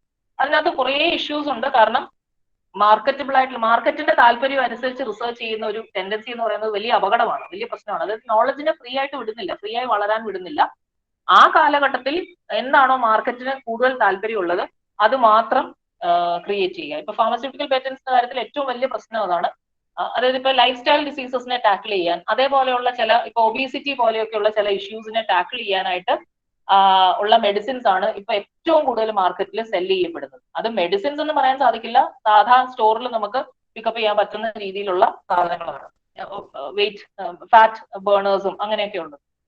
കൂടുതൽ റിസർച്ച് അതിലേക്ക് ഫോക്കസ്, കാരണം ഇതിന് പേറ്റന്റ് ചെയ്യാൻ കമ്പനികൾക്ക് താല്പര്യമുണ്ട് എന്ന് പറഞ്ഞുകൊണ്ട് കൂടുതൽ റിസർച്ച് അതിൽ മാത്രം ഫോക്കസ് ചെയ്ത് കഴിഞ്ഞാൽ ടെർമിനൽ ഇൽനെസസ് പലതും അല്ലെങ്കിൽ പുതിയതായുള്ള ഡിസീസസ് പലതും ഇഗ്നോർ ചെയ്യപ്പെടും. സാധാരണ മനുഷ്യരെ അഫക്ട് ചെയ്യുന്ന പല അസുഖങ്ങളും അതിന് മരുന്നുകൾ കണ്ടെത്താതെ പോകും. അപ്പം അത് അങ്ങനെ ഒരു പ്രശ്നമുണ്ട്. പക്ഷെ globally the interest is in that path. Innovations for market അല്ലെങ്കിൽ റിസർച്ച്, മാർക്കറ്റ് ഓറിയന്റഡ് റിസർച്ച് എന്ന് പറയാവുന്ന അതിലാണ് ഫോക്കസ് ചെയ്യുന്നത്. മറുവശത്ത് copyright to ensure that we don't make a mistake എന്ന് വേണമെങ്കിൽ പറയാം. കോപ്പിറൈറ്റിനെ കുറിച്ച് നമ്മൾ അവെയർ ആകേണ്ടത് every individual has copyright over whatever he or she has created in the academic community, every person in the academic community. It is our duty to acknowledge those individuals and their creation. Without acknowledging, if whatever we take from them and we include it in our research work or in our publication, it will be termed under, or it will come under plagiarism. It is our duty to avoid plagiarism. അതിനകത്ത് മറ്റ് ലാഭങ്ങളൊന്നും അതിനകത്തില്ല, സാമ്പത്തികമായോ മാർക്കറ്റോ ഒന്നുമല്ല. Moral right acknowledge ചെയ്യുക എന്ന് പറയുന്നതാണ്. So intellectual property right in that sense രണ്ട് തരം rights ആണ് നമ്മൾ ഡീൽ ചെയ്യേണ്ടി വരുന്നത്. പേറ്റൻസ് എക്സ്ക്ലൂസീവ് എക്കണോമിക് റൈറ്റ്സ് ആണ്. അതിനകത്ത് ഇൻസെന്റീവ് ഫോർ ഇന്നോവേഷൻ എന്നൊക്കെ പറയുന്നത് there are a lot of arguments that patent ഒന്നും ആവശ്യമില്ല, മനുഷ്യൻ അല്ലാതെ തന്നെ ഇന്നോവേറ്റ് ചെയ്തോളൂ. പേറ്റന്റ് 20 വർഷം പേറ്റന്റ് കിട്ടി അത് വിറ്റ് ലാഭം ഉണ്ടാക്കാം എന്നുള്ള താല്പര്യത്തിലൊന്നും അല്ല ഒരു സാധാരണ റിസർച്ചർ റിസർച്ച് ചെയ്യുന്നത്. നമ്മുടെ ഇന്ത്യൻ യൂണിവേഴ്സിറ്റീസിന്റെ തന്നെ എക്സാമ്പിൾ എടുത്താൽ മതി. നമ്മൾ റിസർച്ച് ചെയ്തിട്ട് ഇത്രയും കാലം റിസർച്ച് ചെയ്തത് അതിൽ നിന്ന് സാമ്പത്തിക ലാഭം ഉണ്ടാക്കാനല്ല, പുതിയ ഒന്ന് ക്രിയേറ്റ് ചെയ്യുക എന്നുള്ള താല്പര്യത്തിലാണ്. അപ്പൊ അതുകൊണ്ട് പേറ്റന്റിന്റെ എക്കണോമിക് റൈറ്റ്സ് കിട്ടുന്നു എന്ന് പറയുന്നതിന്റെ ഈ അത് സ്പെസിഫിക് ആയിട്ട് എക്കണോമിക് ഇൻട്രസ്റ്റ് തന്നെയാണ് പേറ്റന്റിനെ മുൻപോട്ട് നയിക്കുന്നത്. പക്ഷേ കോപ്പിറൈറ്റിന്റെ കാര്യത്തിൽ മോറൽ റൈറ്റ് ആണ് എന്നുള്ളത് ഓർത്തിരിക്കുക. We should not copy another person's work and pass it on as our. We should avoid plagiarism. So with that I conclude. I've taken another 15 minutes. Sorry. And thank you so much for your patience. Thank you so much, ma'am, for enriching us with relevant and valuable information on IPR. This is the time for an interactive session. You can clarify your doubts regarding the topic with Geetika ma'am.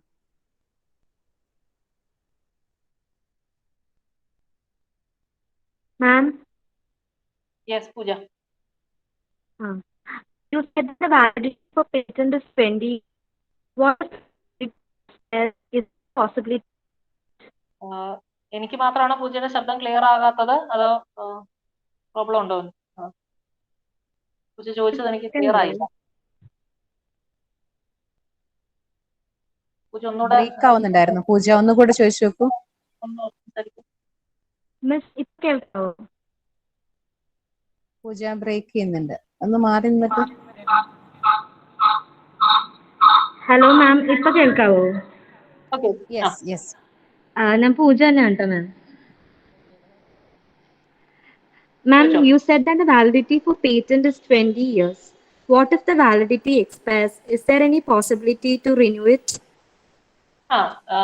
എവർഗ്രീനിങ് എന്ന് പറയുന്ന ഒരു കാര്യമുണ്ട്. Renew ചെയ്യാൻ പറ്റില്ല. Patents cannot be renewed. കാരണം patent renew ചെയ്തു കഴിഞ്ഞാൽ naturally ആ നോളജ് എപ്പോഴും മോണോപ്പൊളൈസ്ഡ് ആയിട്ടോ അല്ലെങ്കിൽ എക്സ്ക്ലൂസീവായി നിലനിൽക്കുകയും ചെയ്യും. That knowledge or idea will never be freely available to others to research on it, to work on it. അപ്പം അതുകൊണ്ട് പേറ്റന്റ് 20 വർഷം എന്ന് പറയുന്നത് 20 വർഷം കഴിഞ്ഞാൽ പേറ്റന്റ് എക്സ്പയർ ചെയ്യും. അത് വീണ്ടും ആ പ്രൊഡക്റ്റ് പേറ്റന്റ് ചെയ്യാൻ സാധിക്കുകയില്ല. പക്ഷേ കമ്പനീസ് ചെയ്യുന്ന ഒരു കാര്യമാണ് എവർഗ്രീനിങ് എന്ന് പറയുന്നത്. അതായത് എപ്പോഴും എവർഗ്രീൻ എന്നുള്ള വാക്കിന്റെ അർത്ഥം സൂചിപ്പിക്കുന്ന പോലെ തന്നെ അത് നിലനിർത്തുക എന്ന് പറയുന്നത്. അതായത് പ്രത്യേകിച്ചും മാർക്കറ്റിൽ നല്ല പൊട്ടൻഷ്യൽ ഉള്ള നല്ല ബെനിഫിറ്റ് കിട്ടും.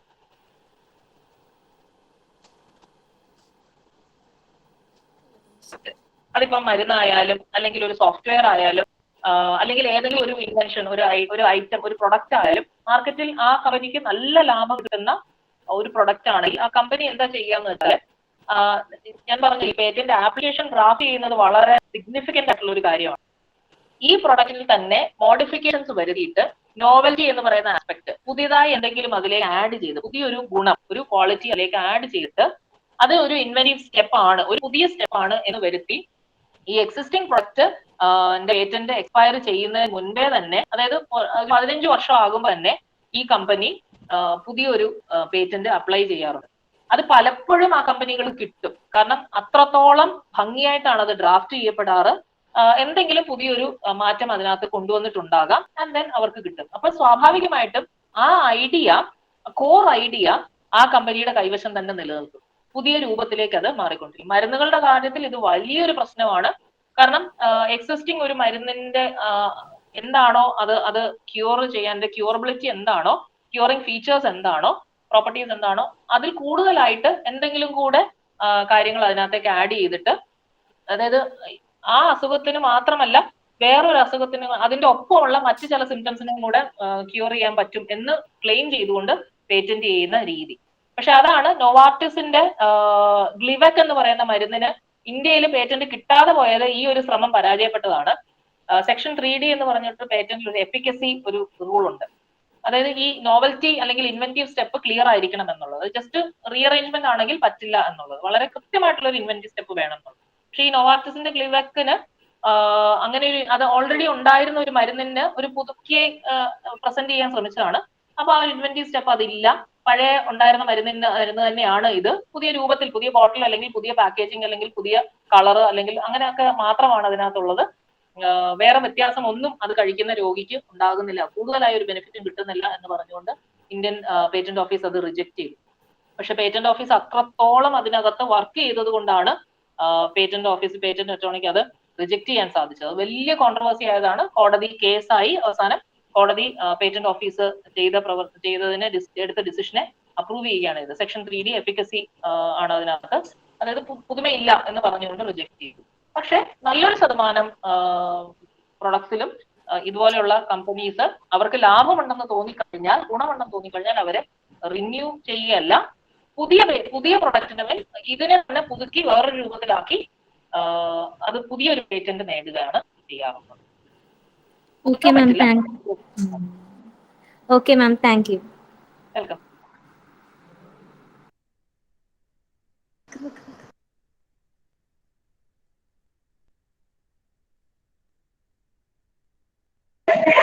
Hello, ma'am. Hello. Hello, ma'am. I'm Ashwini, and my question is regarding advertisement sector. And how about this licensing of this logo, that logo symbols that we used in advertisements, if it this copyright? Yes. With respect to advertisements, basically what the intellectual property right that you see is mostly trademark, then there is copyright also. We can see both these in an advertisement. The trademarks will be on those logo or name or the way that name is written. For example, if you take dairy milk, the way that it is written, the word is written, dairy milk, the font and the style of writing it, the color of the packet, all this comes under trademark or trade design, trademark or trade design, which is because of which that product has a value in the market. It attracts the consumer. അപ്പം അത് trademark 10 വർഷത്തേക്കാണ്, അത് renew ചെയ്യാൻ സാധിക്കുന്നതാണ്. കമ്പനികളുടെ എല്ലാ പ്രൊഡക്റ്റിലും if you C മുകളിൽ ഒന്നുകിൽ ആർന്ന് ഒരു സർക്കിൾ ഉണ്ടാകും, കോപ്പിറൈറ്റിന്റെ സി ഇൻ എ സർക്കിൾ പോലെ തന്നെ are in A circle, because it is registered എന്ന് കാണിക്കുന്നത്. അതർവൈസ് TM എന്ന് പറഞ്ഞിട്ട്, അതായത് എക്സസ് ട്രേഡ്മാർക്ക് ഓൾറെഡി കിട്ടി എന്ന് കാണിക്കുന്ന TM ഉള്ളതും ഉണ്ടാകും. അത് ഒരു ആസ്പെക്ട്. ഇത് അഡ്വർടൈസ്മെന്റ് ആയിട്ട് മാറുമ്പോഴത്തേക്ക് അഡ്വർടൈസ്മെന്റിന് ഒരു കോപ്പിറൈറ്റ് ഉണ്ട്. Advertisement as A creative work, like a movie or a musical composition, advertisement is also a creative work, only that it is only for few seconds. ടൈമിന്റെ ഒരു വ്യത്യാസം മാത്രമേ ഉള്ളൂ, പക്ഷേ it is A creative work. അതിന്റെ ജിംഗിളിന് copyright ഉണ്ട്. അത് either the music composer who created the jingle ആ ആളിനായിരിക്കാം, അല്ലെങ്കിൽ അത് റെക്കോർഡ് ചെയ്ത് സ്റ്റുഡിയോയ്ക്ക് കൊടുക്കുക കോപ്പിറൈറ്റ്. അതും അല്ലെങ്കിൽ ഈ അഡ്വർടൈസ്മെന്റ് ഏജൻസി അവർക്ക് കോപ്പിറൈറ്റ് ആവാം. അത് അവരുടെ ഇടയിലുള്ള ധാരണയുടെ പേരിൽ വിൽക്കുന്നതാണ്. റോയൽറ്റി ഒക്കെ ഫിക്സ് ചെയ്തിട്ടൊക്കെ അങ്ങോട്ടും ഇങ്ങോട്ടും കണ്ടീഷൻസ് വെച്ചിട്ട് അത് കൈമാറ്റം ചെയ്യാം. പക്ഷെ ആ ജിംഗിളിന്, അതായത് ആ പാട്ടിന് അതിൽ ഉപയോഗിക്കുന്ന എന്താ പായലും പൂപ്പലും എന്നൊക്കെ പറഞ്ഞിട്ടൊക്കെ നമ്മുടെ പെയിൻസിന്റെ കാര്യത്തിൽ വരുന്നത് പോലെ, അല്ലെങ്കിൽ ഏതിനായാലും ജിംഗിൾ ഉണ്ടാകും, അല്ലെങ്കിൽ ഒരു ക്യാച്ച് ഫ്രേസ് ഉണ്ടാകും, അതിനൊക്കെ കോപ്പിറൈറ്റ് ഉണ്ട്. ഇൻട്രസ്റ്റിംഗ് ആയിട്ടുള്ള ഒരു കോപ്പിറൈറ്റ് ഞാൻ പറയാം. കോപ്പിറൈറ്റ് അല്ല, ആക്ച്വലി പേറ്റന്റ് ആണ്. കോപ്പിറൈറ്റ് ആവേണ്ട ഒന്ന് പേറ്റന്റ് ചെയ്തുകൊണ്ട് ജയ്ഹോ എന്ന് പറയുന്ന AR റഹ്മാന്റെ പാട്ടിലെ ആ ജയ്ഹോ എന്ന് എഴുതുന്ന ആ ഒരു രീതിയും അത് പറയുന്ന രീതിയും അത് പേറ്റന്റ് ചെയ്തിട്ടുണ്ട്. അതിനൊരു ഇൻഡസ്ട്രിയൽ യൂട്ടിലിറ്റി ഉണ്ട് എന്ന് പറഞ്ഞുകൊണ്ട് പേറ്റന്റ് ചെയ്തതാണ്. അല്ലാതെ തന്നെ അതിനെ ട്രേഡ് മാർക്ക് ആയിട്ടും അദ്ദേഹം രജിസ്റ്റർ ചെയ്തിട്ടുണ്ട്. അതായത് ഇപ്പൊ ജയ്ഹോ എന്ന് പറയുന്നത് ഒരു ഹിന്ദി ഫ്രേസ് മാത്രമാണ്, പക്ഷെ ആ സിനിമയില് സ്ലംഡോഗ് മില്യനെയറിലെ ആ പാട്ടില് ജയ്ഹോ എന്ന് പറയുന്ന ആ ഒരു ആരവത്തോടുകൂടി പറയുന്ന ആ ഒരു രീതിയും അത് ഡെഫിനറ്റ്ലി അതിനൊരു ഇൻഡസ്ട്രിയൽ, അതിനൊരു വാല്യൂ ഉണ്ടെന്ന് പറഞ്ഞുകൊണ്ട് ട്രേഡ് മാർക്ക് ചെയ്തു. Which means that without his permission or unless he licences it, nobody else can use this JHO in any form in any of their work. അപ്പൊ അങ്ങനെയൊക്കെ അഡ്വർടൈസ്മെന്റ്സിൽ കോപ്പിറൈറ്റും ഇതുപോലെ ചിലപ്പം ട്രേഡ് മാർക്കും, ബുദ്ധിപരമായി ശ്രമിച്ചാൽ ട്രേഡ് മാർക്കും ഉണ്ടാകാം. അതല്ലാതെ തന്നെ അതിന് ആ പ്രൊഡക്റ്റിന് ട്രേഡ് മാർക്ക് ഉണ്ട്, ഇറ്റ് റിക്വയർഡ് കോപ്പിറൈറ്റ് ഉണ്ടാകും. ഇത് ഒരു കളക്ഷൻ ഓഫ് റൈറ്റ്സ് ആയിട്ടാണ് പലപ്പോഴും കമ്പനീസ് യൂസ് ചെയ്യുന്നത്. അതായത് ഒരു ഐഡിയയുടെ മേലെ, ഒരു ക്രിയേഷന്റെ മേലെ നോർമലി ഒരാൾ ചിന്തിക്കുന്ന ഒരൊറ്റ റൈറ്റ് മാത്രമല്ല അതിന്റെ മേൽ ഉണ്ടാവുക, പല കാര്യങ്ങളും അതിന്റെ മേലെ ഉണ്ടാകാം. അതായത് ഇപ്പൊ ഈ ബുക്ക് എന്ന് പറയുന്നതിനകത്ത് ഈ ബുക്കിന്റെ കവർ ഡിസൈനിന്റെ പേരില് ട്രേഡ് ഡിസൈൻ ക്ലെയിം ചെയ്യാം. അപ്പൊ ഈ ഡിസൈൻ പോലും വേറൊരാൾക്ക്, ഈ കളർ കോമ്പിനേഷൻ ഡിസൈൻ പോലും വേറൊരാൾക്ക് കോപ്പി ചെയ്യാൻ പറ്റാത്ത രീതിയിൽ ട്രേഡ് ഡിസൈൻ ഉണ്ടാവാം, കോപ്പിറൈറ്റ് ഉണ്ടാവാം.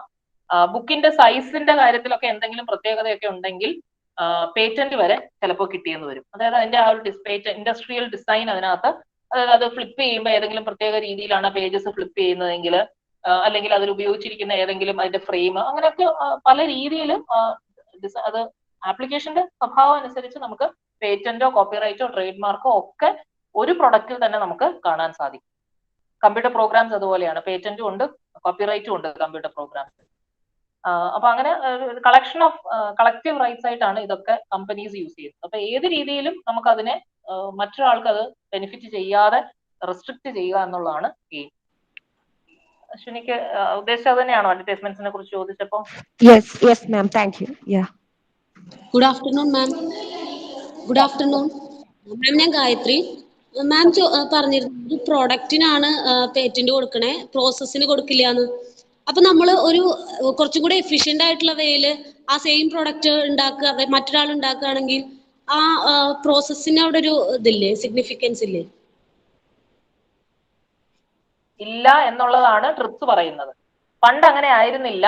അതായത് ഇന്ത്യൻ പേറ്റന്റ് ആക്ട് ഒക്കെ നിലനിന്ന 1970 ഇന്ത്യൻ പേറ്റന്റ് ആക്ട് ലോകം അംഗീകരിച്ച ഏറ്റവും ഭംഗിയായി ഡ്രാഫ്റ്റ് ചെയ്യപ്പെട്ട ഒരു നിയമമായിട്ടാണ് പറയപ്പെടുന്നത്. അതൊക്കെ നിലനിന്നിരുന്ന കാലത്ത് ട്രിപ്സ് വന്നതോടുകൂടി ഇതിനെ എല്ലാം ഏകീകരിച്ച് ട്രിപ്സ് പറയുന്ന രൂപത്തിലേക്ക് മാറ്റി, എല്ലാത്തിനെയും ഒരേ ഒരു പാക്കേജിലേക്ക് മാറ്റുക ചെയ്യുന്നത്. അതായത് എല്ലാ രാജ്യങ്ങളും ട്രിപ്സിൽ പറയുന്ന കണ്ടീഷൻസ് യൂണിവേഴ്സലായി ഫോളോ ചെയ്യണം എന്നുള്ളതാണ് ട്രിപ്സിന്റെ ഒരു പ്രശ്നം, അല്ലെങ്കിൽ ഒരു പ്രത്യേകത എന്ന് പറയുന്നത്.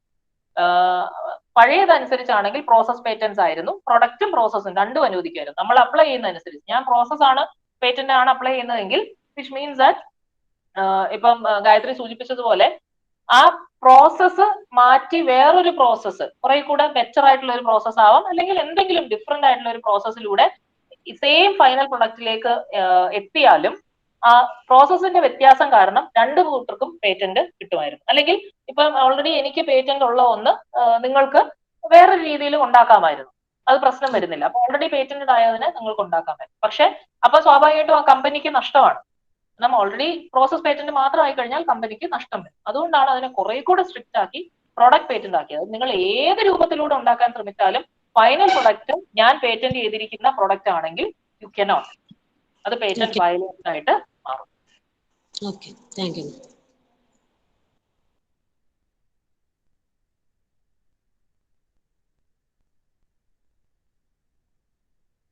Very good afternoon, ma'am. Myself Marlene from SNM. I'm a student. Ma'am, my question is general, like how does the intellectual property affect the human lives? That's a very relevant question. Actually, we can talk for 1 hour on that because yeah, but sorry, ma'am, I got interrupted in between. Network issue. I was in the class itself. It's very relevant. I'm happy that you asked this. That is the first and foremost question that we should address. As I said in the beginning, a person from India or Eastern culture, Eastern civilization, if I may call it, will find it very difficult to make creations of your mind or make knowledge into a property, to convert knowledge into property and exclude others from using it. It's a big issue for us because adinathothu moral oru concern aanu namakkulladu. Because we have a practice or tradition of letting others know what we have created and letting others enjoy the benefits of it just like us, without looking for the economic benefit of it or exclusive economic benefit out of it. അങ്ങനെയാണ് നമ്മൾ ശീലിച്ചിരിക്കുന്നത്. പക്ഷേ ഒരു ഇപ്പൊ നിലനിൽക്കുന്ന ഒരു international എക്കോണമിയുടെ അല്ലെങ്കിൽ trade എക്കോണമിയുടെ ഒരു സ്വഭാവം എന്ന് പറയുന്നത് മോണോപ്പൊളി, എക്സ്ക്ലൂസിവിറ്റി, ഇതൊക്കെ പരമാവധി എൻഷുർ ചെയ്യുക എന്നുള്ളതാണ്. In that way, that is why we have these intellectual property rights and the agreements and acts on that.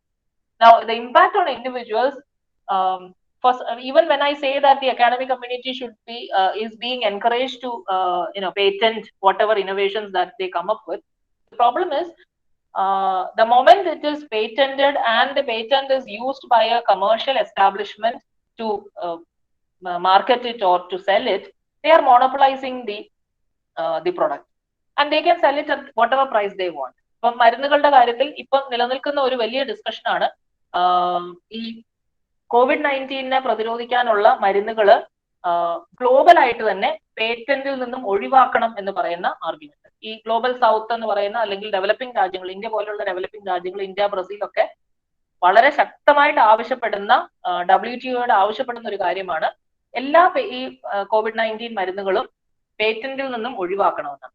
Actually അതെല്ലാം തന്നെയും കമ്പനികൾ പേറ്റന്റ് ചെയ്യുന്നുണ്ട്. ഈ പറയുന്ന പ്രൊവിഷണൽ ആപ്ലിക്കേഷൻ ഫയൽ ചെയ്തുകൊണ്ട് തന്നെയാണ് കമ്പനികൾ മുമ്പോട്ട് പോകുന്നത്. ഇത് നമ്മൾ ഫൈസർ ആണെങ്കിലും അവഞ്ചസ് ആണെങ്കിലും ഒക്കെ തന്നെയും ഇത് പുറത്ത് ഇറക്കുമ്പോൾ നമ്മളുടെ ഭാരത് ബയോടെക് ആണെങ്കിലും എല്ലാം പേറ്റന്റ് ആപ്ലിക്കേഷൻ ഫയൽ ചെയ്തതിന് ശേഷമാണ് ഈ പ്രൊഡക്റ്റ് നമ്മളിലേക്ക് എത്തിച്ചത്.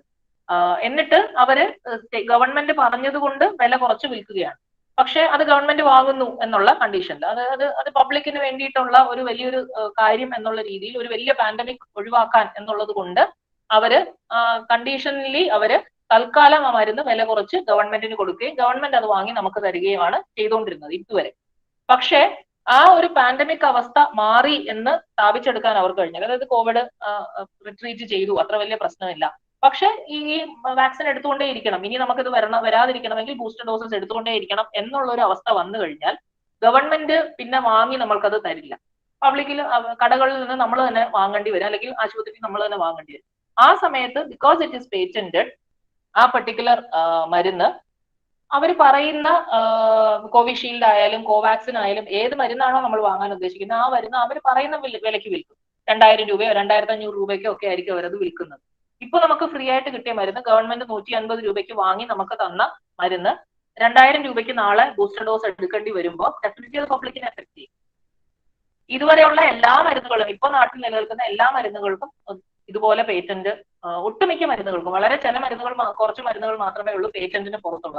അതാണ് നിസ്സാര വിലയ്ക്ക് നമുക്ക് കിട്ടുന്നത്. 10 രൂപയ്ക്കും 15 രൂപയ്ക്കൊക്കെ ചില ട്രിപ്പ് ഗുളികകൾ കിട്ടുന്നുണ്ടെങ്കിൽ അത് പേറ്റന്റ് ഫ്രീ ആണ് എന്നുള്ളതാണ്. കാരണം ആ കമ്പനികൾ അതിൽ നിന്ന് ബെനിഫിറ്റ് ചെയ്യാവുന്ന മാക്സിമം ബെനിഫിറ്റ് ചെയ്ത് കഴിഞ്ഞാൽ അവർ just left.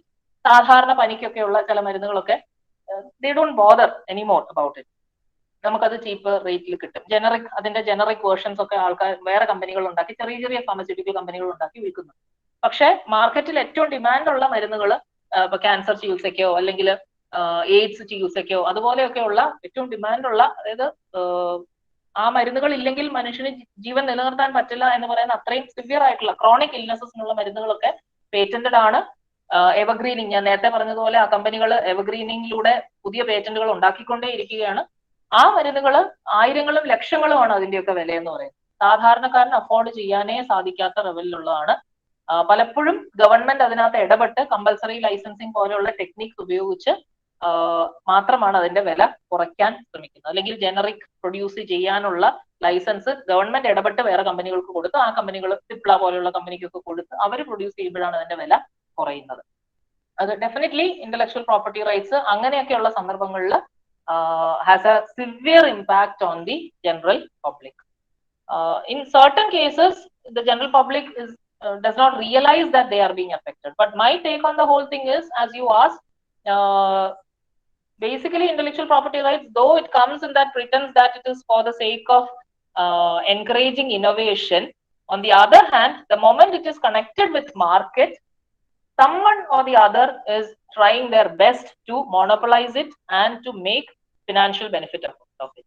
And that or profit out of it, and that definitely has an impact on the society. And as I earlier said, ചില രീതിയിൽ മാത്രം, ചില റൂട്ടിൽ മാത്രം റിസർച്ച് നടക്കുന്ന ഒരു ടെൻഡൻസി വളരെ അപകടമാണ്. മാർക്കറ്റ് ഓറിയന്റഡ് ആയിട്ട് റിസർച്ച് നടക്കുക എന്ന് പറയുന്നത്, അല്ലെങ്കിൽ കൊമേഴ്ഷ്യൽ ഇൻട്രസ്റ്റോട് കൂടി മാത്രം റിസർച്ചസ് നടക്കുക എന്ന് പറഞ്ഞാൽ നോളജ് ക്രിയേഷനെ വളരെ സിവിയർ ആയിട്ട് അല്ലെങ്കിൽ വളരെ ഡ്രാസ്റ്റിക് ആയിട്ടുള്ള ഒരു ഇമ്പാക്ട് ആയിരിക്കും ഉണ്ടാക്കുക. In the long run humanity ചില കാര്യങ്ങളിൽ മാത്രം വളരും, ചില കാര്യങ്ങൾ humanity ignore, because there is no interest for the researcher to create anything എന്നുള്ള രീതിയിലേക്ക് മാറും. ഇത് മാത്രം എൻകറേജ് ചെയ്തുകൊണ്ടിരിക്കുന്നത്. Sure, ma'am. Thanks a lot for your valuable reply. Once again, thank you.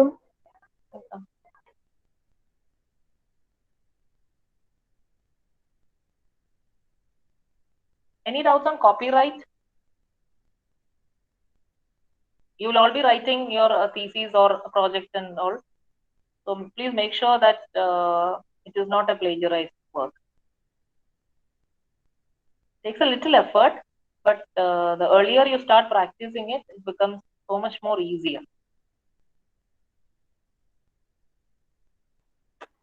Thank you, ma'am, for clarifying our doubts. Thanks are highest form of thoughts, and that gratitude is happiness doubled by wonder. I would like to invite Dr. Bisni P.S. ma'am, teacher coordinator, to propose word of thanks. Respected Principal, Dr. Asha OS, resource person, Dr. Gidia Madam, dear teachers and my dear students. How and why to research an institution's IP policy, the fundamentals of patent, copyright and trademark law, how to manage public disclosure rules and IP confidentiality. These are three top things students should know and about intellectual property rights in education. And they should also know how to manage the sharing and the protection of their ideas. Today, in this webinar, jointly organized by Ethics Club and Commerce Club, we got a resource person to share the knowledge of these things to our teacher students. Let me convey my duty. First of all, I convey my gratitude to our beloved Principal Dr. Asha OS, who is the leading force of us. I extend my deep gratitude to Asha teacher for the inspiration to conduct various programs like this and also for giving felicitation today. We are very much grateful to Dr. Gidia Madam for her sincere effort to deliver such an informative and a relevant session. She gave a talk on this topic in the previous year, and we are already aware about her expertise in this field. So we are very confident about her. Thank you very much, ma'am, for receiving our invitation once again and giving a wonderful session to our new students and also for clearing their doubts patiently. Any event like this needs meticulous planning and effort. Dr. Renu V. Anthony, as a coordinator, had worked a lot behind this. I take this opportunity to thank her for her effort. My thanks also goes to Srimati Sarida VK, Coordinator, Ethics and Discipline Committee, for giving a warm welcome to this gathering. Special thanks to Aishwarya CN, Gayatri AN, and Shenil K. Sabu for their roles. Words are not sufficient to thank all the participants, especially my colleagues, B.Ed and M.Ed students, for spending their valuable time for a beneficial cause. My thanks goes to all the students of Commerce Club and Ethics Committee who invested their effort and precious time in organizing this webinar.